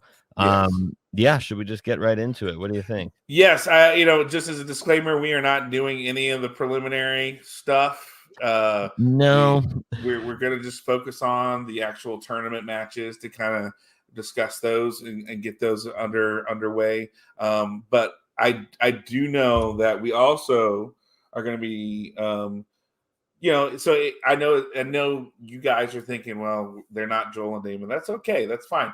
I get it. But just remember that secondhand is okay because Darth Vader and Luke's favorite stores are secondhand stores. And that, ladies and gentlemen, is a dad joke. So those may be peppered throughout the night. So just be prepared. Just be ready for your funny bone to be tickled to a really incredible degree. Okay. Awesome. All right. Well, and you know what? We should actually start off with, this is the first episode of the J-Cast since Chase Owens had to leave the tour. Right. He posted that I think it was at least reported that it was a death of a family member was the reason he had to leave. And it was his wife's dad. So his father-in-law. Yeah, absolutely. So he now lives in Texas here in San Antonio. And we've gotten to meet him. And so he did post specifically on just certain things down here that he is having to return home because his wife's dad passed, according to what he posted. Yeah, so. and he posted on Twitter that the first time in 8 years of him going to Japan, that the first time he's had to leave a tour early, and I think that shows kind of what we've talked about in the past with him is like the reason that he is in the spot that he's in with this company. I mean, he performs well in the ring, but he is a loyal soldier, and the fact that he has not missed any time up to this point is really, really impressive. Yeah, and it's definitely, I'm sure, why him having to do this is not going to cause any kind of ill will between him and New Japan. I'm sure everything will be fine. Right, and I think there was even an announcement about that.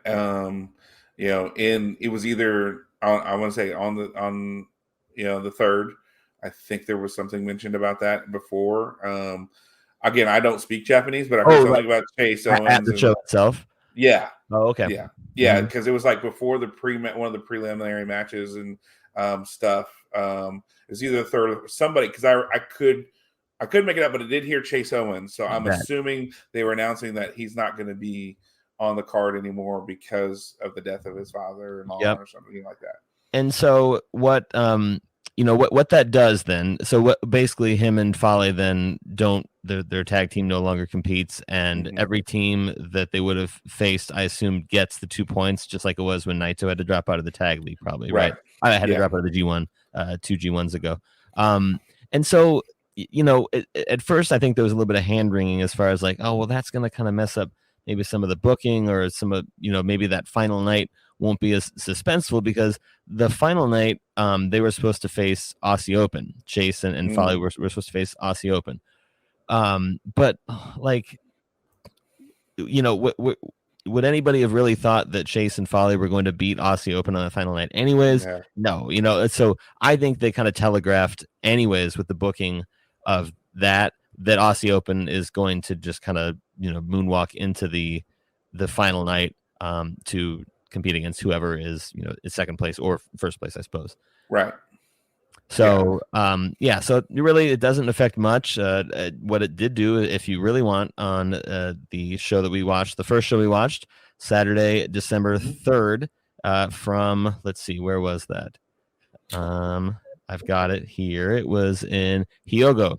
If you want to watch Bad Luck Fale beat Ryohei Oiwa in 3 minutes and 4 seconds, you can do that. It's not going to take a whole lot of time out of your life. I skimmed through it, and it was what it was. So, I don't know if Fale will be doing more, just squashing young lions or whatever. Maybe they'll use six fans, I'm sure, and stuff like that. So, so ultimately, it's good that Chase is able to get home to be with family when he needs to, and it's really not going to affect the tournament anyways. So, so I think we said all we need to say about that. Anything else? No, I think that covers that. So, and like you said, they weren't going to be a factor, I think, in the long run. So it doesn't hurt anything. Yep, exactly. So then that brings us to, on Saturday the 3rd, the opening match of the World Tag League. We had Aussie Open versus Alex Coughlin and Gabe Kidd. So if you... Oh, wait, don't forget Aussie Open with Gideon Grey. With Gideon Grey. Yes. But he just has quite a presence, that Gideon Grey, doesn't he? Yes, he does. He's delightful. Well, and for those who don't remember, last year, before we started, we gave each of these guys a dad rating, like where we think they would be, either if they were a dad or if they were going to be a dad, where we would rate them. So I think we need to continue that tradition there, Elliot. So I do agree. We talked about this before we recorded. I tried. I was going to tweet at every single wrestler in the tournament, are you a dad? And if so, do you have any advice? If not, I bet you'd be a great dad. But I kind of was like, it's just a bit too personal and prying to ask all these wrestlers that. So instead, I just tried to Google every single wrestler to see if they have children or not. And that happened to varying degrees of success. So we'll get to that. But so for our dad ratings for the competitors in this match. Okay. So I started with Mark Davis, and I have to give him a 10 because one of my favorite recent moments on the Super J Cast was when Damon learned the term Pixar mom ass. Yes. So, which is what Mark Davis of Aussie Open has. He has a lot of junk in that trunk, and I've seen that live, and it is to every degree. I was at an Impact taping, and they were there, and wow, stupendous. Yeah, that's exactly what it is. So he gets a 10 because he's got the parent butt, and that is going to help him a lot in being a great dad. What about you? The stash. Oh, I forgot about the stash. Absolutely. The stash. That is a quintessential dad stash. And then, like you said, he's rocking the Pixar mom backside. So 10 for sure on that one. Kyle Fletcher, though, his partner, where are we putting him? I get less dad vibes from him. I went 5. That haircut is just not fit for fatherhood. Yeah, I'm going to go 3. I just feel like he's just one of those young men that's out there to hook up and not he has no responsibilities whatsoever. And that's fine. That's fine. Which is fine, but that's just not dad material. He's not dad material yet. But it almost has that feeling of he could be a dad if he didn't want to be, you know, that kind of look to him. So, all right. So, Very good. all right. So then we have Gabriel Kidd and Alex Coughlin. So who do you want to start first here, Elliot? Who do you So want to go with Gabe Kidd, I would just say, so we know that Gabe Kidd has had his issues with mental health, and more power to him for being public with that and working on it so hard. I'd say anybody who's really trying to work on their mental health does not need to be sleep deprived at any point. So I'm just going to give him like a not applicable right now. Like Gabe will get there when he's ready. Yeah. Okay. And you see, I went from the mindset of he's working on himself. So I gave him a solid 7. Nice. You know, because sometimes as dads we struggle with these things, but I think the strength comes from the fact that we do get help and we show that our kids that it's okay to be in trouble, it's okay to get help, and it's okay to be better. That's just leading by example for our family. So I gave him a solid 7 for that, for the dad attitude of I need help and I'm going to get it. That's great. I actually, in the year since we've spoken, I went through the same thing, not quite to the degree that Gabe did, but a change in the school where I taught and a lot of mental health stuff, and I just kind of was public about it without even really thinking that was a big deal. But I had friends tell me like, "Hey, that was really nice." Men don't often admit that they're weak and all that, and I'm like, I don't know, I just wanted to tell people about it. So that's how I survived my divorce, was going through counseling and doing that, and yep. then leading example for my kid, and he did the same thing. And we're in a way better place now. If we wouldn't have done it, we would not be where we are now. So good. Yeah, therapy's great. You get to just talk at somebody at all your inner thoughts, and it's like, and they have to sit there and listen to you. It's awesome. I highly recommend it. I agree. Good. And then I moved to Alex Coughlin. As we mentioned with Mark Davis's mustache, Alex Coughlin's mustache is just out of this world. So I give him an 8 on the dad scale. I would give him a 7 as well, just because he doesn't have the dad bod. I mean, he has that, like, he's got the mustache. Don't get me wrong, that's great, but he's the android, and he's just the big beefy boy. Mm-hmm. So I've got to go 7 on that one a little bit, because it's like the head is dad, but everything else is anti-dad. It's like the gym bro dad. He is. So this reminds me of a story. I'll tell it quickly. My friend Dave, years ago, probably late 90s, was sitting in like a TGI Fridays or something with his family, and a Utah Jazz game was on, and Karl Malone was playing. And just kind of out of nowhere, Dave's dad looked up at the TV and just goes, "Man, Karl Malone is just the perfect male specimen." And that just became this running joke in the family, like the perfect male specimen. Dave has a shirt with like a shirt that somebody made for him that has Karl Malone on it and it says "perfect male specimen." Point is, I had that thought watching this match. Like, I looked at Alex Coughlin, and before I even realized why I was thinking, I was like, man, Alex Coughlin is the perfect male specimen. And like, he at a show a few days before this, they wrestled the team of Fale and Chase, and Coughlin picked up Fale like in a way that I don't think I've seen anybody pick up Fale before. He had him like how Hogan slammed Andre, but like he had him up for like a second or two, and it just looked like it was effortless. Yeah, it was amazing.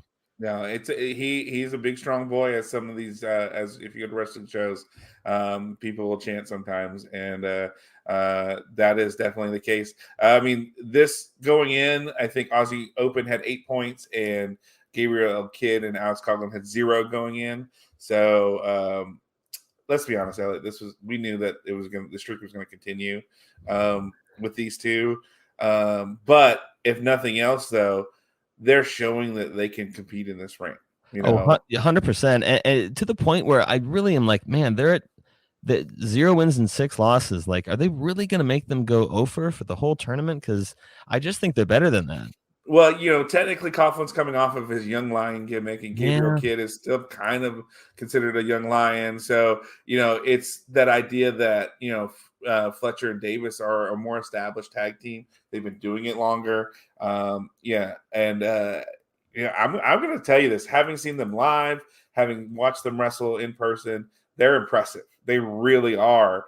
To watch them work in the ring, they talk, the way they do their things, they're crisp, they're on point with each other. But the thing about it is too, Kidd and Coughlin made this really that same aspect. They were on point working with those guys to put on a really good match for World Tag League tag team match. I enjoyed this match, between the four of them. And, like I said, I think Kidd and Coughlin made it look like that they deserve to be here. They don't have any wins yet, but they're showing that they deserve to be in a New Japan ring and that they're not young lions anymore. So 100%. And I would say out of the 4 matches from this night we're going to cover, this, if you're going to watch one, this is definitely the one. It is. You're watching 4 young talents in a ring that just do really good work. How do you feel about their finisher, the Coriolis? I think it's great.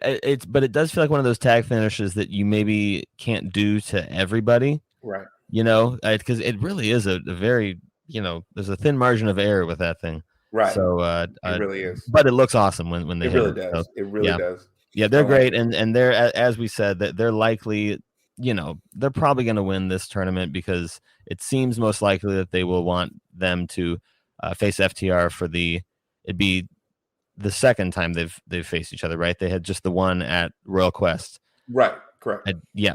So to try to capture lightning in the bottle again, and maybe they could do it at Wrestle Kingdom, possibly with cheering. I heard that rumor the other day, possibly with cheering. So possibly. Oh, let's pray for that one. Yes, please. And then do you have Aussie Open take it from FTR?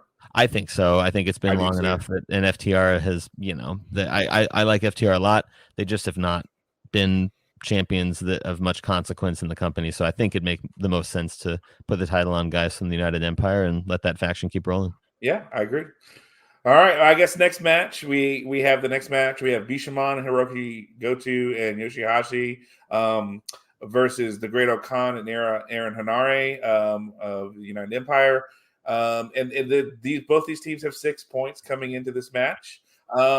But sometimes when Bishamon is on the screen with Goto and Yoshihashi, I like to call it a bathroom break. But I also like to let you know that did you know you can't hear a pterodactyl going to the bathroom because the P is silent? You know what? I've never heard that one, John, and I'm going to give you credit. That's a good one. Thank you. That's not cringy. That's good. Okay, good. Well, but that, I mean, that's what that. So that one was from my dad. Loves dad jokes, and my sisters bought him a dad joke game where you try to make people laugh at dad jokes. And my middle sister, knowing that like fart and bathroom jokes get me every time, and she's just being over the top. She's like, "Oh my God, John, what can you can't hear a pterodactyl go to the bathroom because the P is silent." Like she's doing, and I lost it because I know it's going bathroom humor, and I can't not laugh at that. It's bathroom humor, but it's also language humor, which I appreciate as a language arts teacher. There you go. So, but this really wasn't a bathroom match, but I wanted to kind of throw that in because we're skipping all the bathroom matches earlier. Certainly. Yeah, with the tags. But, this is, I think, this was an interesting one because this is not the only match of the night where we have some teams that we're going to have to separate from the pack here and start, getting ties broken. So somebody's taking a loss and somebody's going to go ahead by 2 points. So, this is an interesting one because you've got 2 United Empire teams in this match. And it honestly feels like the Great Okan and Aaron Hanare. I know we're supposed to have Jeff Cobb, but he was out, but still they feel like the lesser of the 2 United Empire teams, which is odd, because boy, Great Okan has just had such a push. But yet, with this tournament, it's like they're the lesser of the United Empire teams. Am I wrong, Elliot, with this assumption? No, that's definitely how it feels. And I think that's just because, for whatever reason, Cobb not being in the tournament, Okan and Hanare just aren't a usual tag team. And so because they're not a normal tag team that's in the mix, we just know that they're not going to be a serious factor in the tournament, right? Yeah. And Aussie Open just frankly is more hot right now. They've got the hot hand. They had that match with FTR, and they're just more high profile, and that's why Okan and Hanare are where they are. All right, and let's. How do you want to start our dad ratings? Who do you want to start with? Well, we did rank all these guys last year. They were all in World Tag League last year. Goto last year, I gave him a 10 because on social media he is just a delightful dad. What about you? I still agree. Delightful dad, 10, top of the charts, one of those guys. Top of the charts. Yoshihashi, I can't remember what I gave him last year, but I'm giving him a 6 now. I think he just doesn't seem to have it all together. But I think he's a gentle soul, so I think he'd be a fine dad. Yeah, I would agree with a 6. I feel like he would be the goofy dad, like kind of, weird, fun-loving dads that you're just like, okay, but his heart's in the right place. Yeah, he's a little bit of wheels off. So I don't remember rating the Great O'Connor last year. I'm sure we did. We did, and I believe I mentioned him being kind of an anime perv or something like that. And yes, and he in the year since has so he's actually it's both sides of the coin there, because he went to America and was a sexual hurricane for a few weeks, right? He was with all these pictures with ladies, and he was writing that mechanical penis thing. So that would kind of knock his dad rankings down a little bit, but then he of course saved that little girl from that attacker and got the letter of recognition from the police, which is one of the most dad like things that a human being can do. So I think I'll just put him squarely at 5 right there. Yeah, I agree. I think that because like you said, you've got the two dichotomies. It's like single dad when he doesn't have the kids, but when he's got the kids, he's totally fine. So 5 right down the middle. Hanare, Super J-Cast's own Aaron Hanare, that interview that he did with Damon then was really good. Yeah. But we're knowing and hearing his story, I kind of bump him up a little bit as a dad. He definitely would be a very caring dad. We do know, based on his views on masturbation, that he would be, really trying to not have any kind of, any kind of that stuff going on in the house, because apparently that makes you lose your strength, or I don't know what he believes, but something like that. But so he would definitely be on top of things as a dad. So right, I agree. I listed him at probably about a good 7.5 is where I'm at with it. Yeah, that seems fair. Okay. So there's the dad rankings for this match, and we really don't need to say much else about the match. Bishamon won, and so that puts them at, let's see here, at what they have 4 wins. No, 4 wins, 2 losses. Yeah, so 8 points. At 8 points, and then Hanare no Kan also at 8 points, because they would have faced Chase and Folly. So but at this point, when the show goes on, they stay at 3-3 with 6 points. At this point. So, but it was Bishamon basically hit the show to win, and I think again this is one of those ones where you could have gone either way with it, but I think the right team won. Because you want to continue to elevate Aussie Open, and there's no need for Great O'Con and Hanare to win this one. They're good, they're solid hands in the ring, but they're really here to provide a foil for certain teams, but really just to make some good matches happen. Yeah, that seems about right to me. And hey, they're doing just fine at that job, so God bless them for filling their roles there. Yeah. So, should we move on to the next match? Yes, the next match I'm going to have plenty to say about, because it involves my friend Lance Archer. But yes. Yes, absolutely. So, Lance and our murder grandpa friend Suzuki, Minoru Suzuki to be exact, against Yujiro Takahashi and Evil, the House of Torture, the Haunted Castle. So, with those two for dad ratings, I was going to be all kayfabe about it and just give him a 1, but I do have to acknowledge that I think Evil is still engaged to Io Shirai from what I can, my limited research online. And I mean, let's be honest, if they do procreate, those kids are going to be pretty amazing. and they're going to have, some parents that are going to do a good job. So I think I got to give Evil at least a bit more than a 1. And I thought he had gotten married. I thought those two had gotten married. Okay. I'm not 100%. Like you said, I don't remember, but yeah. So I would, and then, you got to factor in Dick to Go was there too. So I would say Evil, but you can't go on potential there. Elliot, you got to go what's there. And I got to give him a 4. I just really feel like, emo dad doesn't work. And then, Yujiro, I mean, that's a 2. You can't be a pimp dad. There's no way that works. No. So if we're going kayfabe, I agree. But I did recently hear a story on Twitter. So my friend Aubrey Citizen wrote this book called The Comic Book Story of Professional Wrestling, which I encourage everybody to check out. It's really amazing, literal history of wrestling from when it literally started to up to now. And that book's gotten kind of passed around, and certain people will have wrestlers sign it. And this guy that I talked to on Twitter said he had his son show it to Yujiro, and so this guy's son is like 9 years old, and Yujiro sat, like most wrestlers that he's brought it to, they kind of look at it and they sign it or whatever. Yujiro sat down with this guy's kid for like 20 minutes and was like looking through the book with them and like pointing out different, because I think he speaks fairly good English, so he was able to converse. And yeah, I mean, that right there, I mean, I know that we think the Tokyo Pimp is maybe not the most dad-like guy, but at least in real life, in shoot world, Yujiro Takahashi might actually be a secretly amazing dad. Okay, yeah, okay. Then I would say that at least bumps him up to a 5. Excellent. There you go. I'll give him a 5 for that. All right. Who do you want to go next? Do you want to go Murder Grandpa or Murder Hawk? How do you want to go? We'll go with Murder Grandpa. I a 10 because I just think he's the best at everything. So clearly he'd be the best at being a dad. Mm-hmm. I agree 100%. Having met him, sweetest man in the world, super nice, very, not only interacted with me but with my kid, making him feel like $1 million.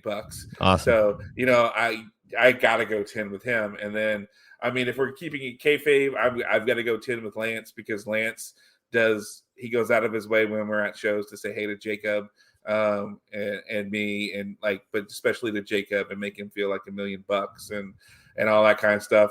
But then you got to factor in the gimmick of when he runs around and enters and he screams at children and scares them. I think you have to factor that in.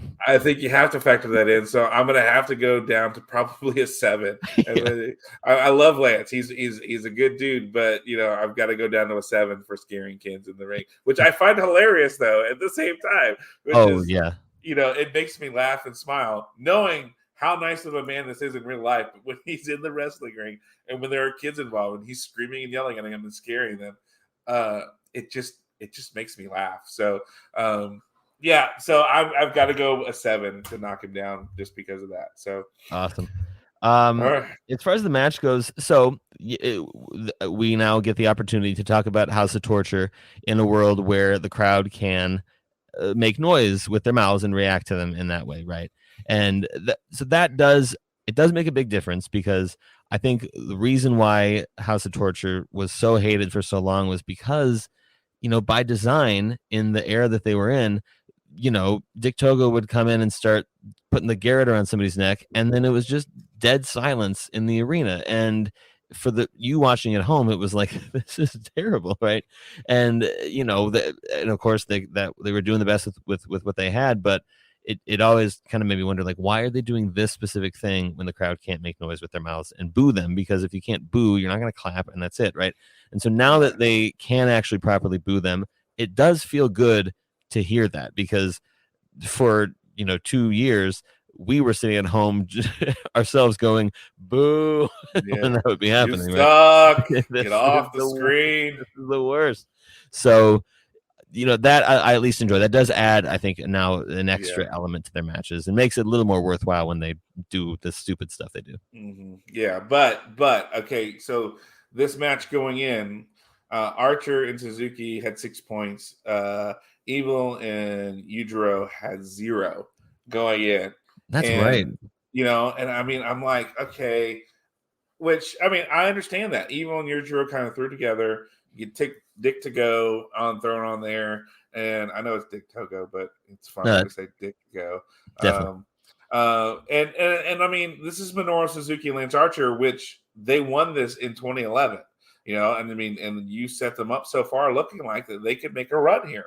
I wouldn't be opposed to that, to see them do that. One, because again, Lance is a friend, but I hate what AEW has done with him and not using him and making him, just filler and fodder. And then you bring him over to New Japan and he looks like $1 bajillion, because New Japan knows how to work him and use him. So, and then you're going to give House of Torture their first win with all the shenanigans. I mean, all the shenanigans. Yeah, they used all of them. And I mean, but I think that's in a way shows the strength of Suzuki and Archer, who are heels and do that kind of stuff, by the way, but that they are so hard that they had to use all the torture, all the gimmicks to try to hold everybody back to get this win. Yeah, Togo, Dick to Go, and Show both came out, and so it was 4 against 2, and I don't remember how did they pin Suzuki. Yeah, well, no. So basically, he hit the wrench, and then Evil puts Suzuki, and everything is Evil. Yep. And then Evil puts Yujiro on top of Suzuki. Yes, that's right. Yep. So it was at least done in a semi-creative way, like in a way that it felt kind of like boom, boom, boom, and then the pin. So at least it wasn't like super drawn out, dumb interference stuff. Right. Yeah. So because I mean, Lance had grabbed Evil and Show's hair, and then Dick to Go grabs the garrote around Archer's neck, and then Evil delivers a low blow, and then that's when he clotheslines Archer over the top, so he's out of the way, and then he puts Dick to Go, grabs the garrote around Suzuki's neck, and then Show hits him with the wrench, and everybody got their shit in on Suzuki, and then everything is Evil, and Yujiro, who's just poor passed out the whole time, it is what it is. I mean. Again, I hate that this was the team that took that loss because, again, I'm partial to both those guys. I would have preferred that they had done it against, Kid and Coughlin, who they're going to, I'm sure, do stuff with, or even the next match, Naito and Sonata, because I'm not an LIJ guy. I'm not, or Yano and either one of those two teams. I'd rather that. But I understand what they're doing with it. I get the idea of it that, hey, it took all the House of Torture and all the gimmicks to put Suzuki and Archer down. I mean, that to me says that they're a super strong team. But did it have to be against my boys? But I guess so. It's just the way of the world sometimes. That's the way of the world. We can't, our friends can't all do everything right all the time. No. As much as we want to. All right, so the next match we have, both teams again have 6 points. So with the end of that match, by the way, House of Torture gets their first point, and Suzuki and Archer stay at 6 points. So next one is another tiebreaker match. We have LIJ with Naito and Sonata at 6 points versus Tanahashi and Yano with 6 points, and they're doing this the same bit that they did last year, the anime. Yes, which I listened back to last year, and we had no idea what that was at all. I still don't. It's called Bebop High School, and it was a manga series in the 80s that they then made like TV specials, like animated TV specials out of, and it's a famous thing in pop culture there. And the main character, they've talked about this part on the show, but yeah, the main characters are named Toru and I blanked on Tanahashi's name, Hiroshi. So like that's the little kind of okay, all right. So there you go. Okay, it explains the hair. It explains the jackets. That's what they were like. The characters were like rough and tumble teenagers who got into fights all the time and stuff. Gotcha. So, and my kid's into anime, and he didn't even know it. So I mean, no, yeah, it's probably more of a Japanese thing. I don't think it crossed over to the American anime nerds quite as much, but. So that would explain why we were hopelessly clueless dads about it last year. And we're still clueless dads. Well, basically, I skimmed a Wikipedia page. There you go. Best I can do. That helps. All right, so who are we ranking first here? Who do you want to start with? Well, we got to start with the best. Well, actually, you're gonna be surprised by who I think the top dad in this match is, because you'd think that our top dad in the match would be Hiroshi Tanahashi, and he certainly is a good candidate for that. But what I found when I was looking up, does Toru Yano have children? There's a video that he made during like the heart of the pandemic, like June 2020, where he's showing how to do home exercises using your children. So he has 2 little kids. They're probably about the same age as mine, like 6 and 4, and they're wearing little bunny masks, and he doesn't say their names, so he's kind of keeping them like a little anonymous. But he's like, they're like on his arm, and he's like doing curls with them, or he's like doing like behind like tricep stuff, or like they're both sitting on him while he does push-ups, which like Toru Yano's stronger than you think. They're both 2 like 30-pound children sitting on his back, and he's just doing push-ups with these. But I encourage everybody to look this up. It is delightful. It is like one of the most adorable things. I honestly, like, I got a little dad tear in my eye by just how much fun he was having with them. So Toru Yano is a 10 out of 10 for me on the dad scale. No, that's that. Yeah, I have to go with that. Maybe a 9, just because he's such a goofy wrestler in the ring and everything along those lines, and then with this gimmick here. But that sounds wonderful. So I would say overall it just makes him a 9, because I mean Tanahashi's a 10. Let's be honest. A 10 out of 10. You have a movie about your dad being a heel wrestler, and and just when you think New Japan dads, he's one of the first ones that pops into your head. He just exudes dadness. Who feels like the father of New Japan, who like raised it up to what it is now, of who's still there, and it's Hiroshi Tanahashi. Yeah, and I know I probably said it last year, I said it again this year, just his interaction with my kid when we got to meet him. Super awesome, so I've got to give him a 10 as well. So absolutely. Moving on to Tetsuya Naito. So I told this story last year that I saw him do a small show in Chicago about 4 years ago, and I got to be backstage because my friend is a wrestling photographer, and I got to be backstage very like unfairly at these shows. like that was where I learned like, oh, wrestlers just come in and shake every single person's hand in the backstage area, and so like Kyle O'Reilly's shaking my hand. I'm like, dude, you don't need to be shaking my hand at all. But apparently they do. But I got to walked by Naito on a staircase. So, shoulder to shoulder with Naito, and I just feel like that experience. I felt aura, like an aura of love, come from Tetsuya Naito during that time, even though he did not acknowledge my existence and didn't have to. So I'd go, probably about an 8, because I can't go the full 10 on Naito, because he's still, how he is. He's just he loves being a real jerk, and that might knock it down to an 8, I think. Yeah, I would go 7, just because of the laissez-faire attitude on top of everything else. Just the ingobernables and everything like that. And I'm not a huge LIJ fan, so I'm gonna go with 7, even though he seems like I've heard wonderful stories about him.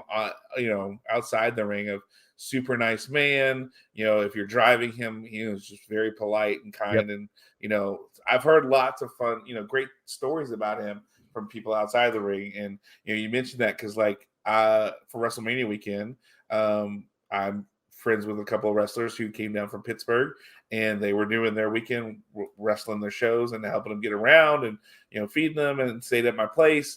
And so, like you said, meeting wrestlers, they shake, and you just introduced, you're shaking hands. Yep. You're shaking hands with everybody. Like I'm standing at one point with the Savage Gentleman, Victor Benjamin, Shane Taylor, Low Key, and I'm in the conversation with all these guys. I'm like, Flip Gordon, Marty the Moth.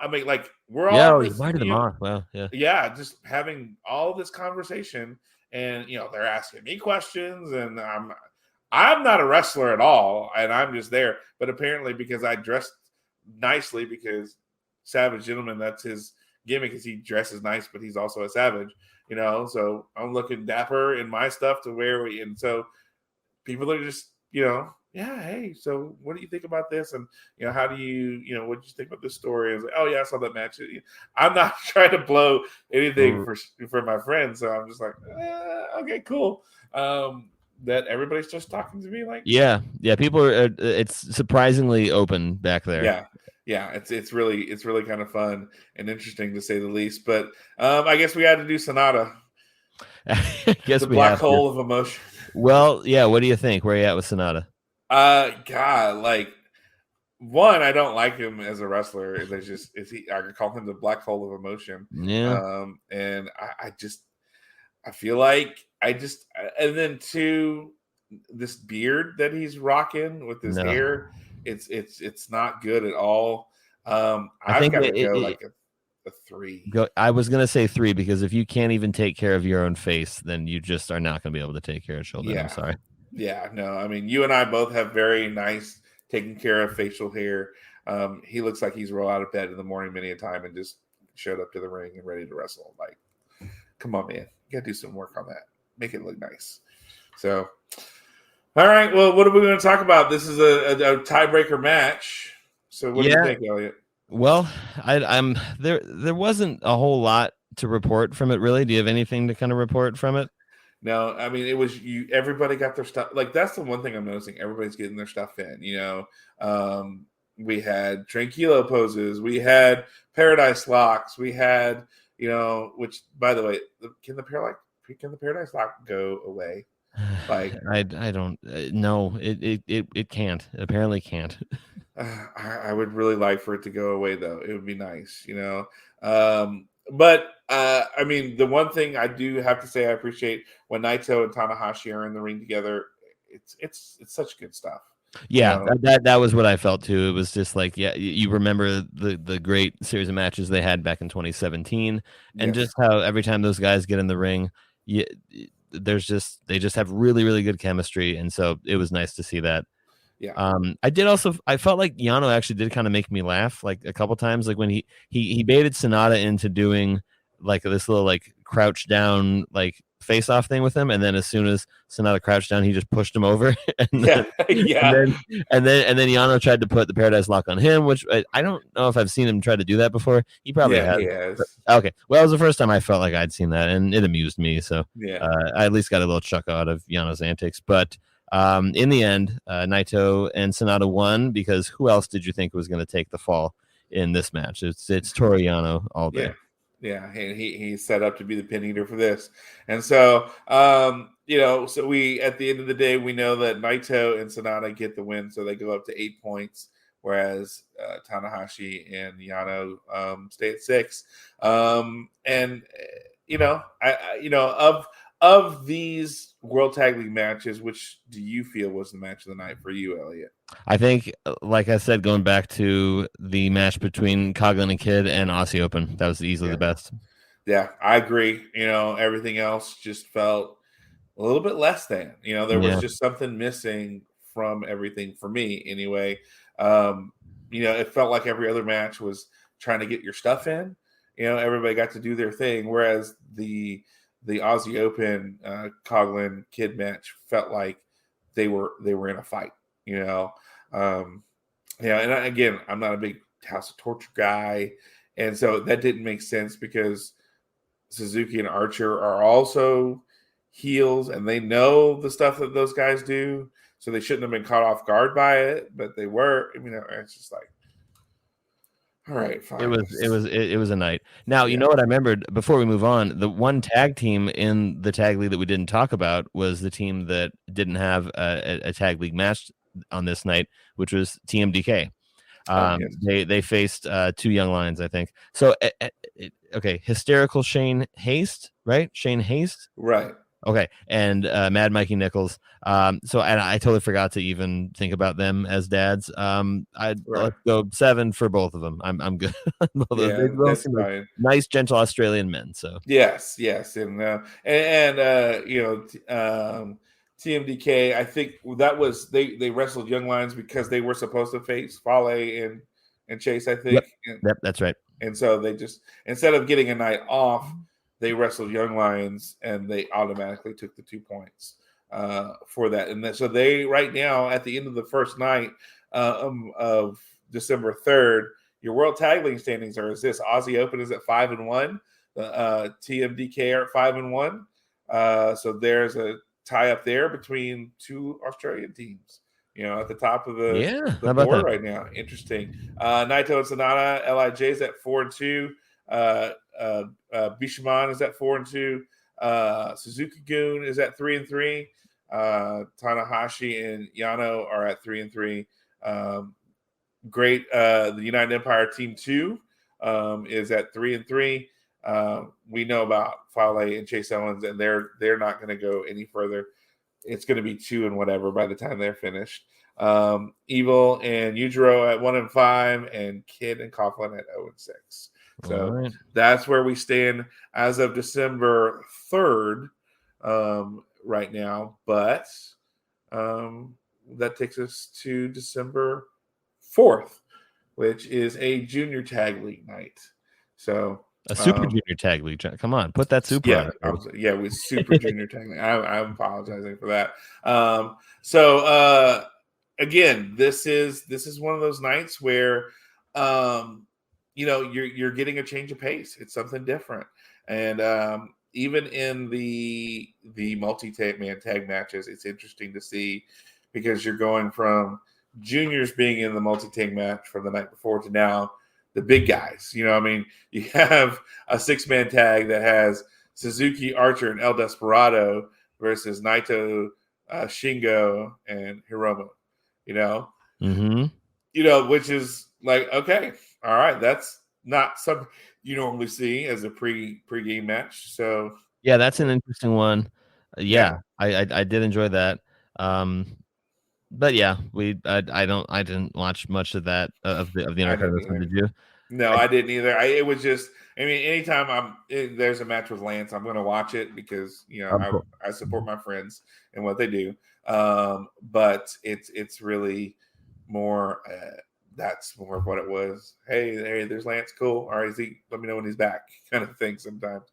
So, but because he's I think the thing that makes him, when he goes to New Japan, they know he's a stable dude, just like what do you call a well-balanced horse? Stable. Yeah, that one is pretty good. But I don't think I've heard that one too. So you're hitting the ones that are at least like I'm putting these in my dad joke satchel, and I'll use them at later times. Well, I do what I can. You do. Yeah. So our first match of the night for Super Junior Tag League, as I say it right this time, Ace Austin and Chris Bay, who have 10 points, are facing Kushida and Kevin Knight, who have 2 points. Which, again, this is one of the you're seeing. This is the first of some unique tag teams where we have Kushida and Kevin Knight. The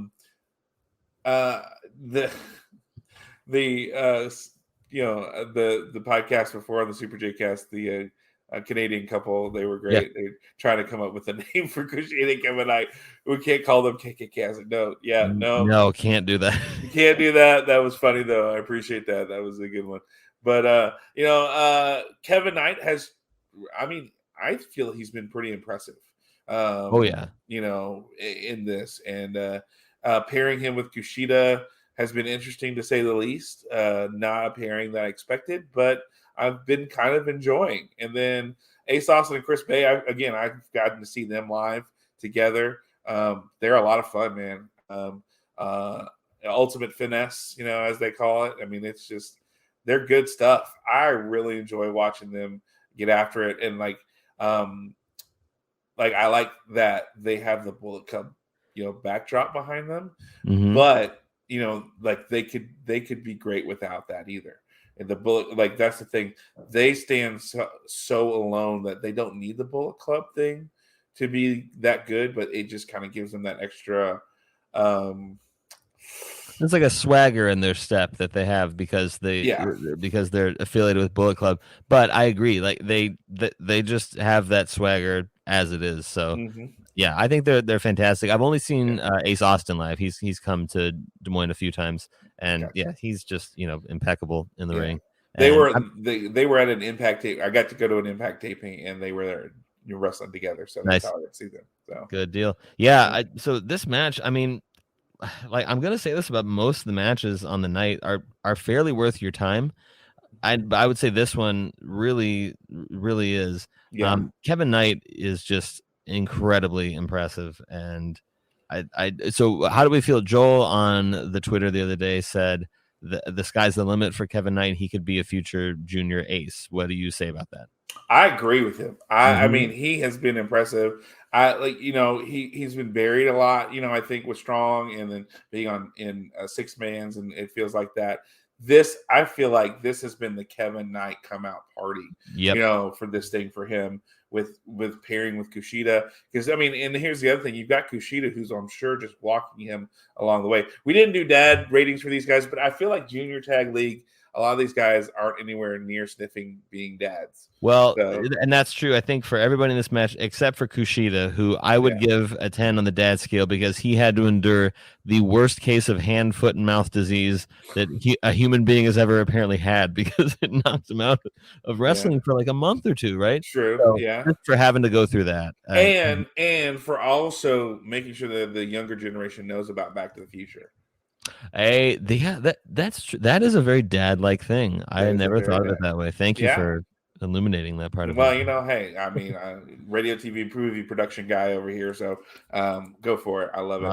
But I really feel like Kevin Knight, and then you're pairing with Kushida, who's going to walk him through this. I think because this is a big deal. He is just, really, because it's like, where did Kevin Knight come from?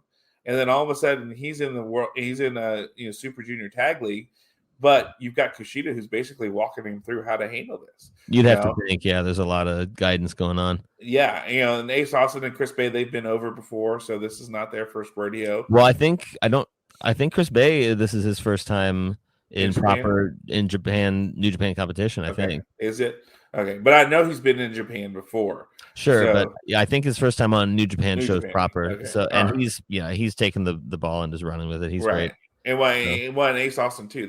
He's been here before, but which was it last year? And him and Alex Zane, and then eventually turned on Alex Zane to join Bullet Club. It was earlier this year they were in the Super Junior tournament, and they were just kind of loosely affiliated. And then the dastardly Ace Austin joined the dreaded Bullet Club. So but that was great. Still, and there I think Ace, it's Chris Bay is fairly newer to New Japan in the sense of how this works. Ace is walking him through it. This is a match where you had, guys who've done this before in a certain way, shape, or form, bringing guys who haven't, and they're helping them along.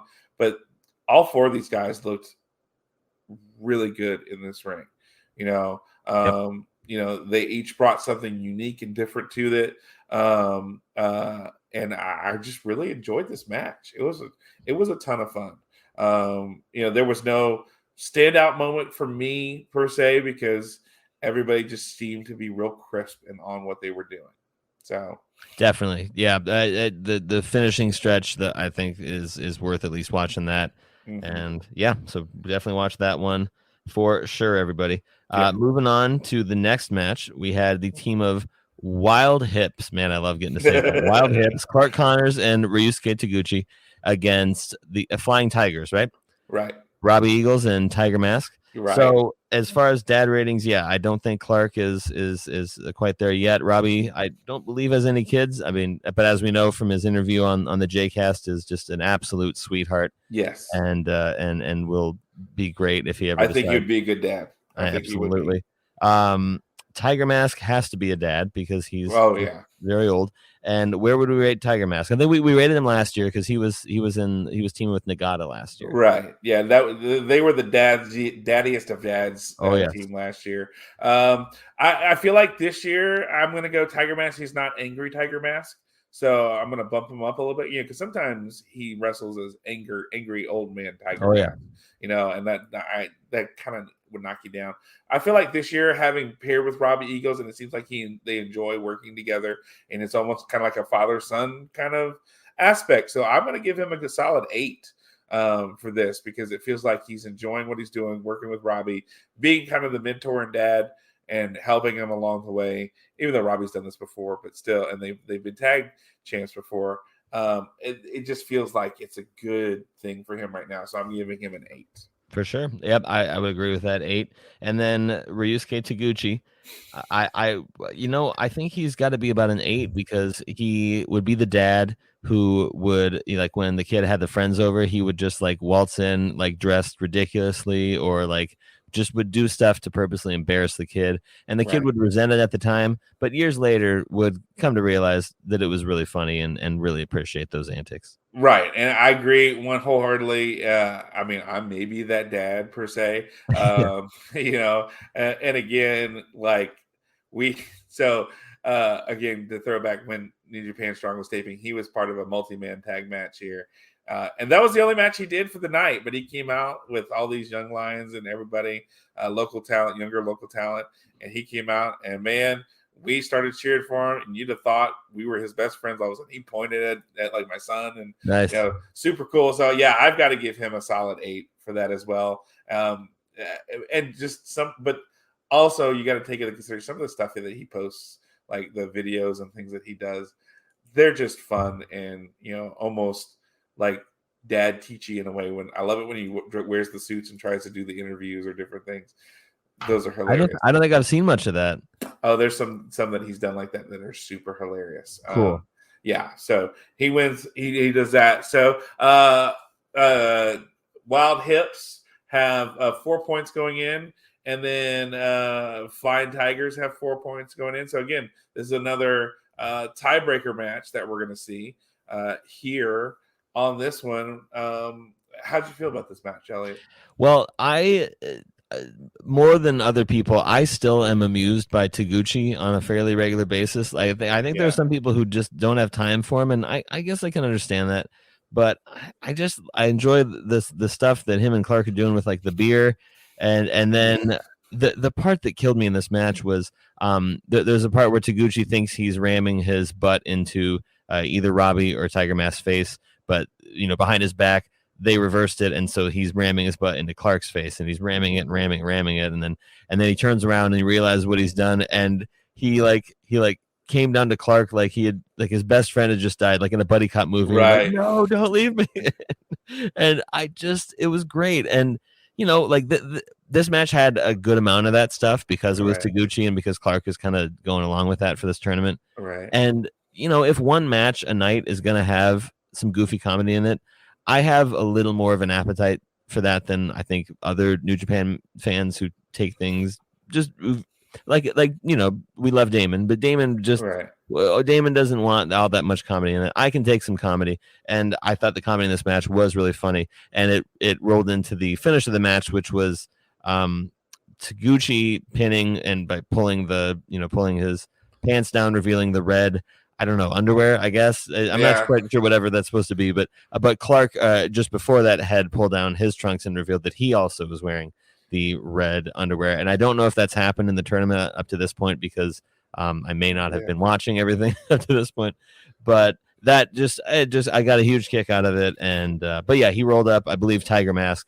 with for the victory. And I 9 minutes of some good wrestling and some good laughs. I enjoyed it a lot. Yeah, I am the same mindset. I love Taguchi. Like, for some reason, his humor I find way better and more enjoyable than like Yano's. I think so too. I don't know. Like, there's just something almost redeemable about Taguchi and his stuff in the ring, and it's almost like thoughtful and fun and just really entertaining. So, I agree that I feel like this was a match where I could go either way with either team. Mm-hmm. I liked both teams. There's nothing wrong about either team here. And so I was going to be fine with whoever won, but I liked the way they did it with this, and which I find interesting because Clark Connors was doing the wild man gimmick and all that, but like trying to be serious like Coughlin, and I feel like teaming him with Taguchi helps bring out his personality more, and I think it's making him more not accessible but more likable as a wrestler by seeing his personality come out more with Taguchi. You can't be with Taguchi and not have more of a personality and have more fun. It seems like he's having fun and enjoying what he's doing. So I enjoy that. And who doesn't love watching Robbie Eagle? I mean, he's really good, and watching him fly around the ring, I enjoy. I like a good high flyer every now and then, and he's one of the best that there is right now. So it's always fun to watch him fly around the ring. Yep, we love our Robbie. Absolutely. Yep, agree. I agree. All right, so our next match is we got Bushi and Teton. They have 8 points versus Show and Dick to Go. Mhm. House of Torture for 2 points. So we know what that means. What does it mean? We're gonna get some more House of Torture bullshit. Yeah, we did, and but the good thing about this match was that even though this match, Evil and Yujiro came out as happened in the World Tag League match where it was the other way around. But even with 4 against 2, those clowns in House of Torture could not get it done, and they did lose to Bushi and Teton in a match that I don't have really much of anything else to say about the actual match. Do you? No, but I do like this team of Teton and Bushi. Yes. Mask on mask on mask is pretty awesome, and I like their look. They feel like they've been a team for a while, and I really like what this does for Bushi. He feels I don't want to say important again, but like he's felt like he's been on the back burner for a very long time, and I really feel like this has done a lot for him. And then Teton is been a fun wrestler to watch when they bring him in, and now to have him on a more regular basis, teaming with Bushi, it's really done. I think it's done a good thing for both of these guys in the long run. So it works for them, unlike the House of Torture thing, which I find still doesn't work. Just like, that's why cows wear bells, because their horns don't work. All right. I'll give you that one. Good job, John. Yeah, thank you. I'm trying to find good ways to transition these things. You did. Actually, that was really seamless. Good job. Oh, well, thank you. But that's how I feel about this. It was a match. It was the right team won. The right team won for sure. Do we think that Show and To Go are going to go 0 for 9 in this tournament? Well, they have 2 points.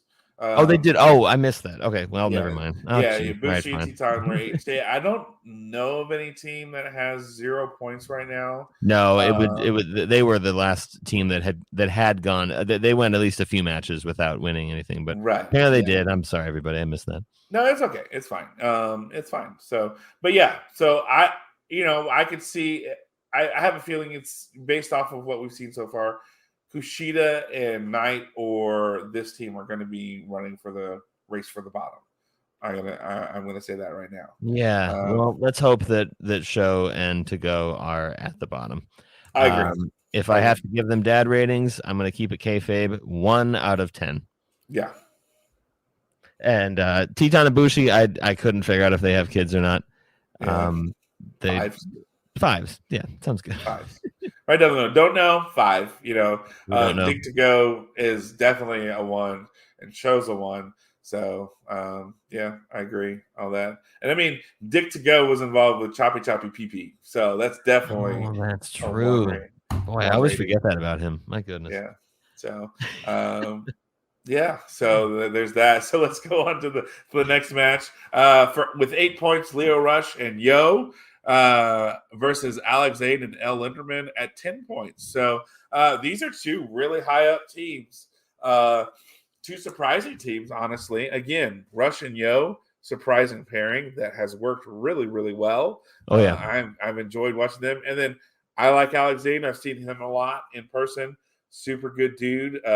Loves his Taco Bell. And El Linderman, wow. Like, I haven't seen much of El Linderman, but I'm enjoying that pairing too, because Zane's kind of a bigger junior, guy, and boy, they make stuff. He flies around the ring, and it's all really good stuff.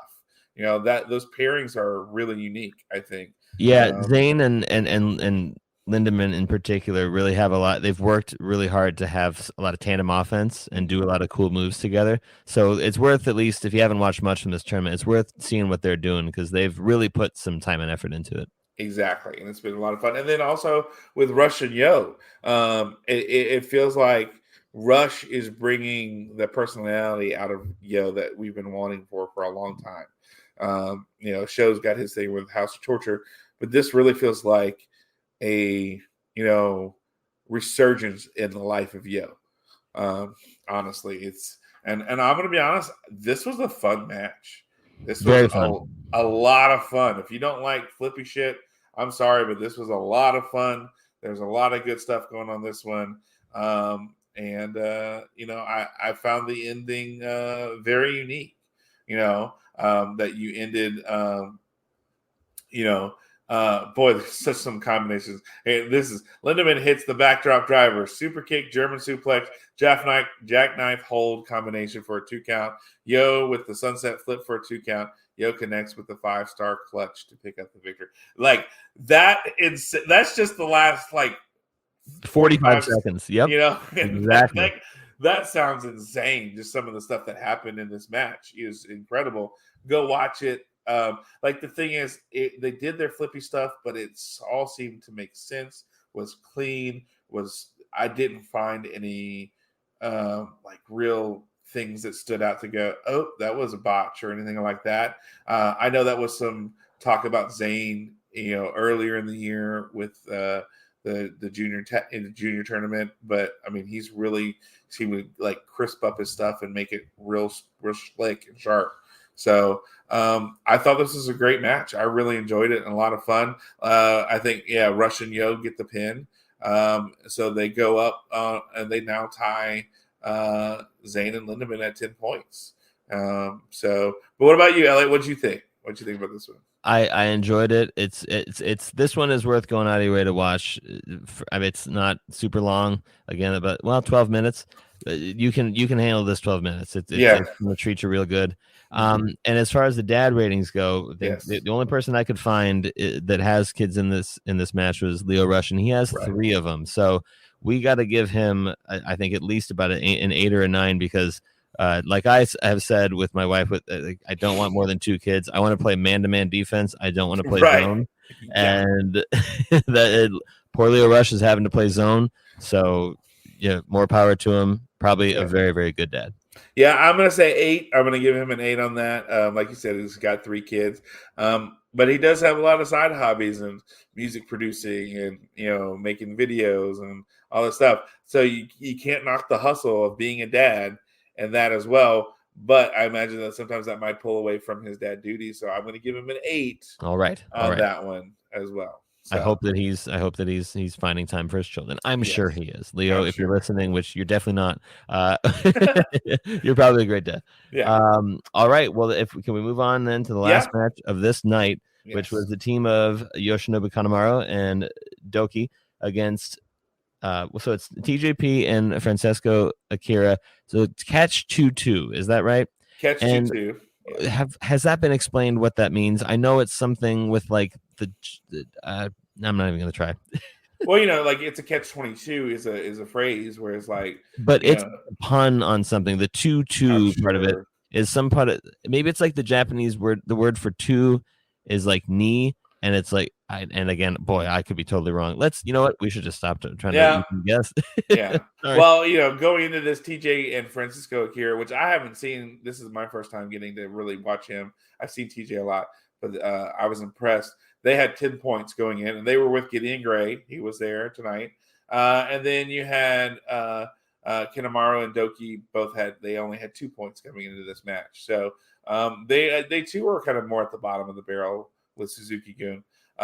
So with that on paper coming in, it looked like Perkins and Akira were just going to run all over with it.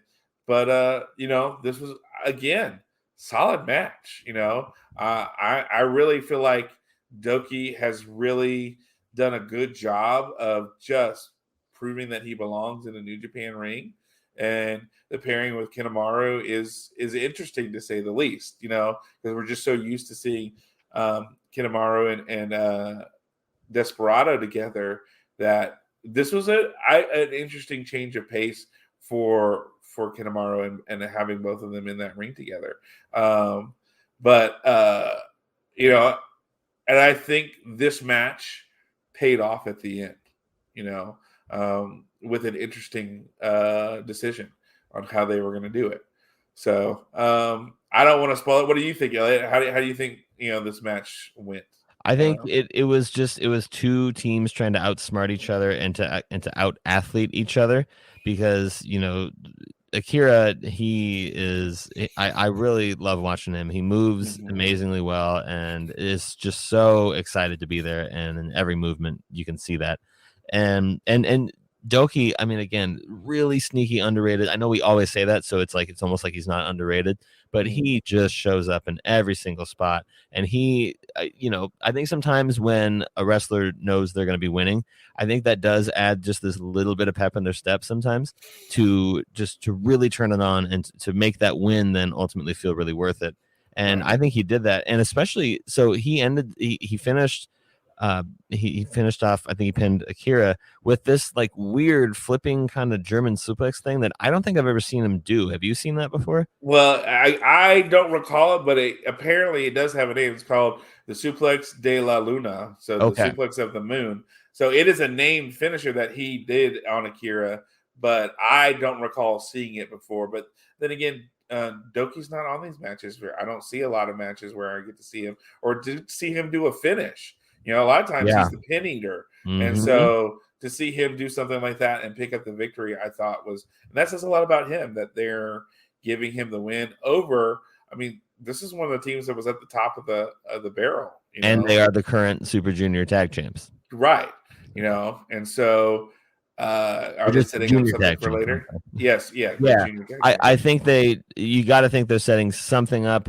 Clearly, Doki and Kanemaru aren't going to win the tournament, but maybe if TJP and Akira retain at Wrestle Kingdom, then Kanemaru and Doki could be their next challengers. Right, because as we know in New Japan tradition, if you pin somebody in a tournament, you can't run from that challenge. They're going to come after you, just like we know Cinderella was bad at soccer because she kept running from the ball.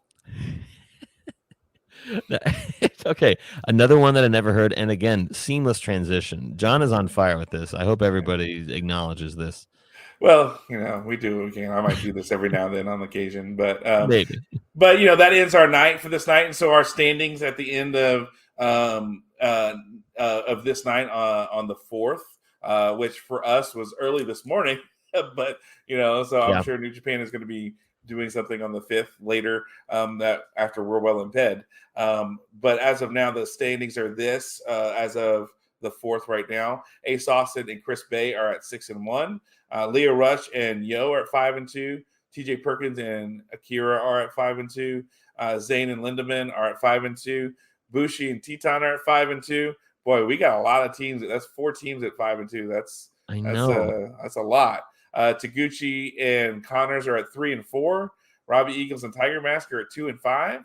Kanemaru and Dick to Go are at 2-5. Kushida and Kevin Knight are 1-6, and Sho and Dick to Go are at. I'm sorry. The results I'm looking at, it's Yoshi, Kanemaru, and Doki. They put Dick to Go. That's why I was like, wait, no, Dick to Go isn't in 2 places. No, him and Sho are at 1-6. Yeah. So, but yeah, that's our standings as of when we record on the 4th of December here. But that does not end the podcast just yet, because we were tasked with one other thing. Elliot, would you like to tell the people what we were tasked with? Well, it's everyone's favorite part of the Super J-Cast. It's the Strong-a-log, the New Japan Strong Report. It always goes great because Damon has always watched the episode and always has a lot to contribute. Right. And everyone who's listening has definitely watched it and is anxiously rubbing their hands together waiting for that report. So we know you're all the same. No, I don't know. I mean, to drop that bit. I don't. We talked about this before recording, but I don't watch Strong every week. I've definitely watched it probably more than like the average New Japan fan. But in recent months, my time is so limited as a dad. I hate to play that card, but my time is so limited, and I just rarely ever find the time for Strong. John, what's your Strong viewing habit looking like? Yeah, pretty much the same. It's now that they moved it to Saturdays, I'm doing dad stuff on Saturdays and Saturday nights. And so it's like, all right, fine. If I do get to watch it, I did watch back when they had the recordings here in Dallas, And then because I wanted to see if you could see us holding our signs that we made for that. So other than that, so this was an interesting watch for me because I'm going, okay, Rocky, like for the first match, Rocky Romero and Adrian Quest versus Atlantis Jr. and Virus. I'm going, I know Rocky. Yeah, absolutely. I know Rocky. I was kind of bummed. So Rocky was actually in Des Moines last night at there's a promotion called the Wrestling Revolver that Sammy Callahan runs. Right. And they run in Des Moines a decent amount. And I had a friend come in from out of town, and I never get to see him, and I chose that. But I really did want to go meet Rocky and just give him a hey, thanks for being such an ambassador for New Japan. So at least if we're doing dad ratings for at least him, I don't know about anybody in the match, but Rocky is I think a wonderful man. So yes. I'd give him at least a 9. I think I've got to go full 10 because full disclosure during COVID, him and Colt Cabana, when Colt was on the New Japan tour during COVID, Colt was doing the live Instagrams, and I popped on and talked about what I did, and we cheered for a little bit. So Colt and Rocky got all the guys on that tour to sign a shirt and send it to me so I could auction it off for our program. So like I'm talking Ricky Morton, the Rock and Roll Express, all these guys. I've got all these signatures on this shirt that we got to auction off and raise money for our program. That's awesome. It was really super awesome. And so then at WrestleMania, for the convention time, I got to shake his hand and tell him thank you. And Colt Cabana is like, look, I don't know if you remember, but during COVID, y'all sent a shirt over and we were able to do that. And, I just want to say thank you. That was, you helped raise a good bit of money for our kids and our program. So thank you for that. That was, generous. They didn't have to do that, but they did. And so to have that and to, I've got to give him a 10 for that alone. Fantastic. So, the match itself, it was fine. Do you have any notes on it? No, I mean, again, it's like I'm assuming the two Atlantis Jr. and Virus were like from CMLL or something like that. They are, and so unfortunately, whoever. It was definitely CMLL, and unfortunately, our ignorance toward modern CMLL comes into play here. But the crowd did seem to know who those guys were, and so that I think definitely helped the overall vibe of the match. And Rocky and Virus, they went at it, and it was fine. Can we go fine on that one? Yeah, Rocky and Adrian get the win. I'm getting more into CMLL because one of my friends, Lady Frost, she wrestled for CMLL. She's doing a lot for them. And she was in the giant women's tournament, and so I'm starting to become a little bit familiar with CMLL. But again, I support my friends, so I watch what they do. So that's the only reason why I'm like, oh, CMLL, and then even somewhat familiar. Like, the Atlantis and Virus guys. They were on something. So that's the only reason why I know that at all. So, yeah. All right, so the next match we have Homicide versus Danny Limelight.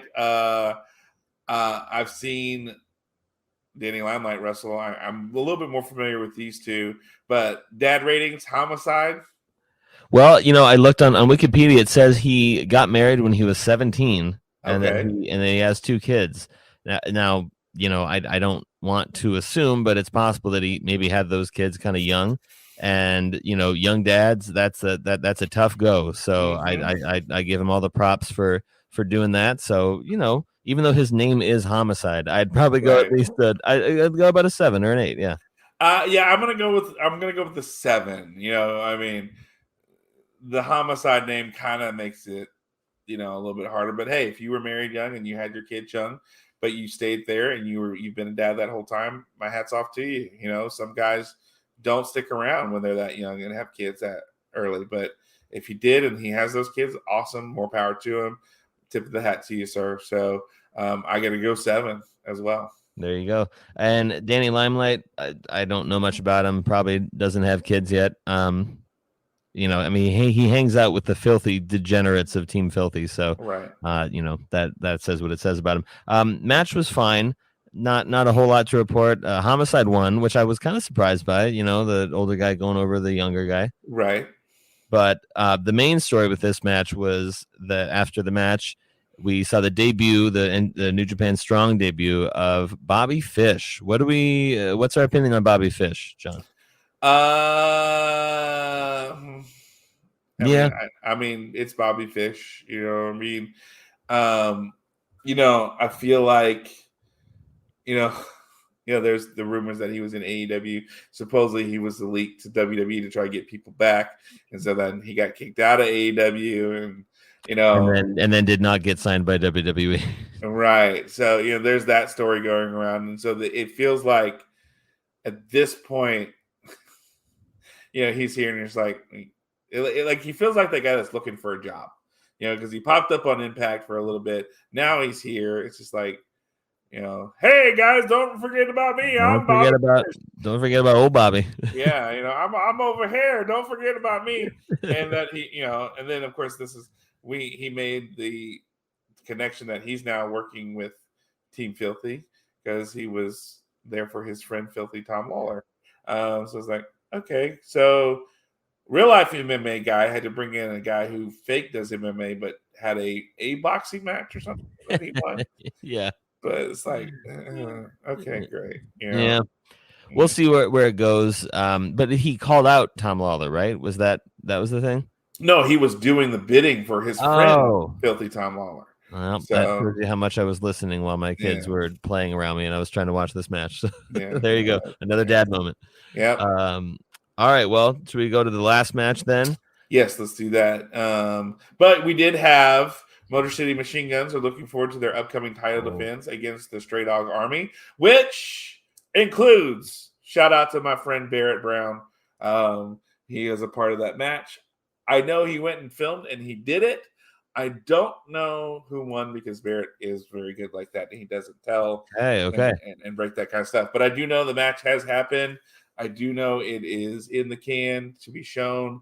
I'm looking forward to seeing that match because one, I'm sure Barrett was just super excited because who doesn't want to wrestle Motor City Machine Guns, especially when you're a guy like that.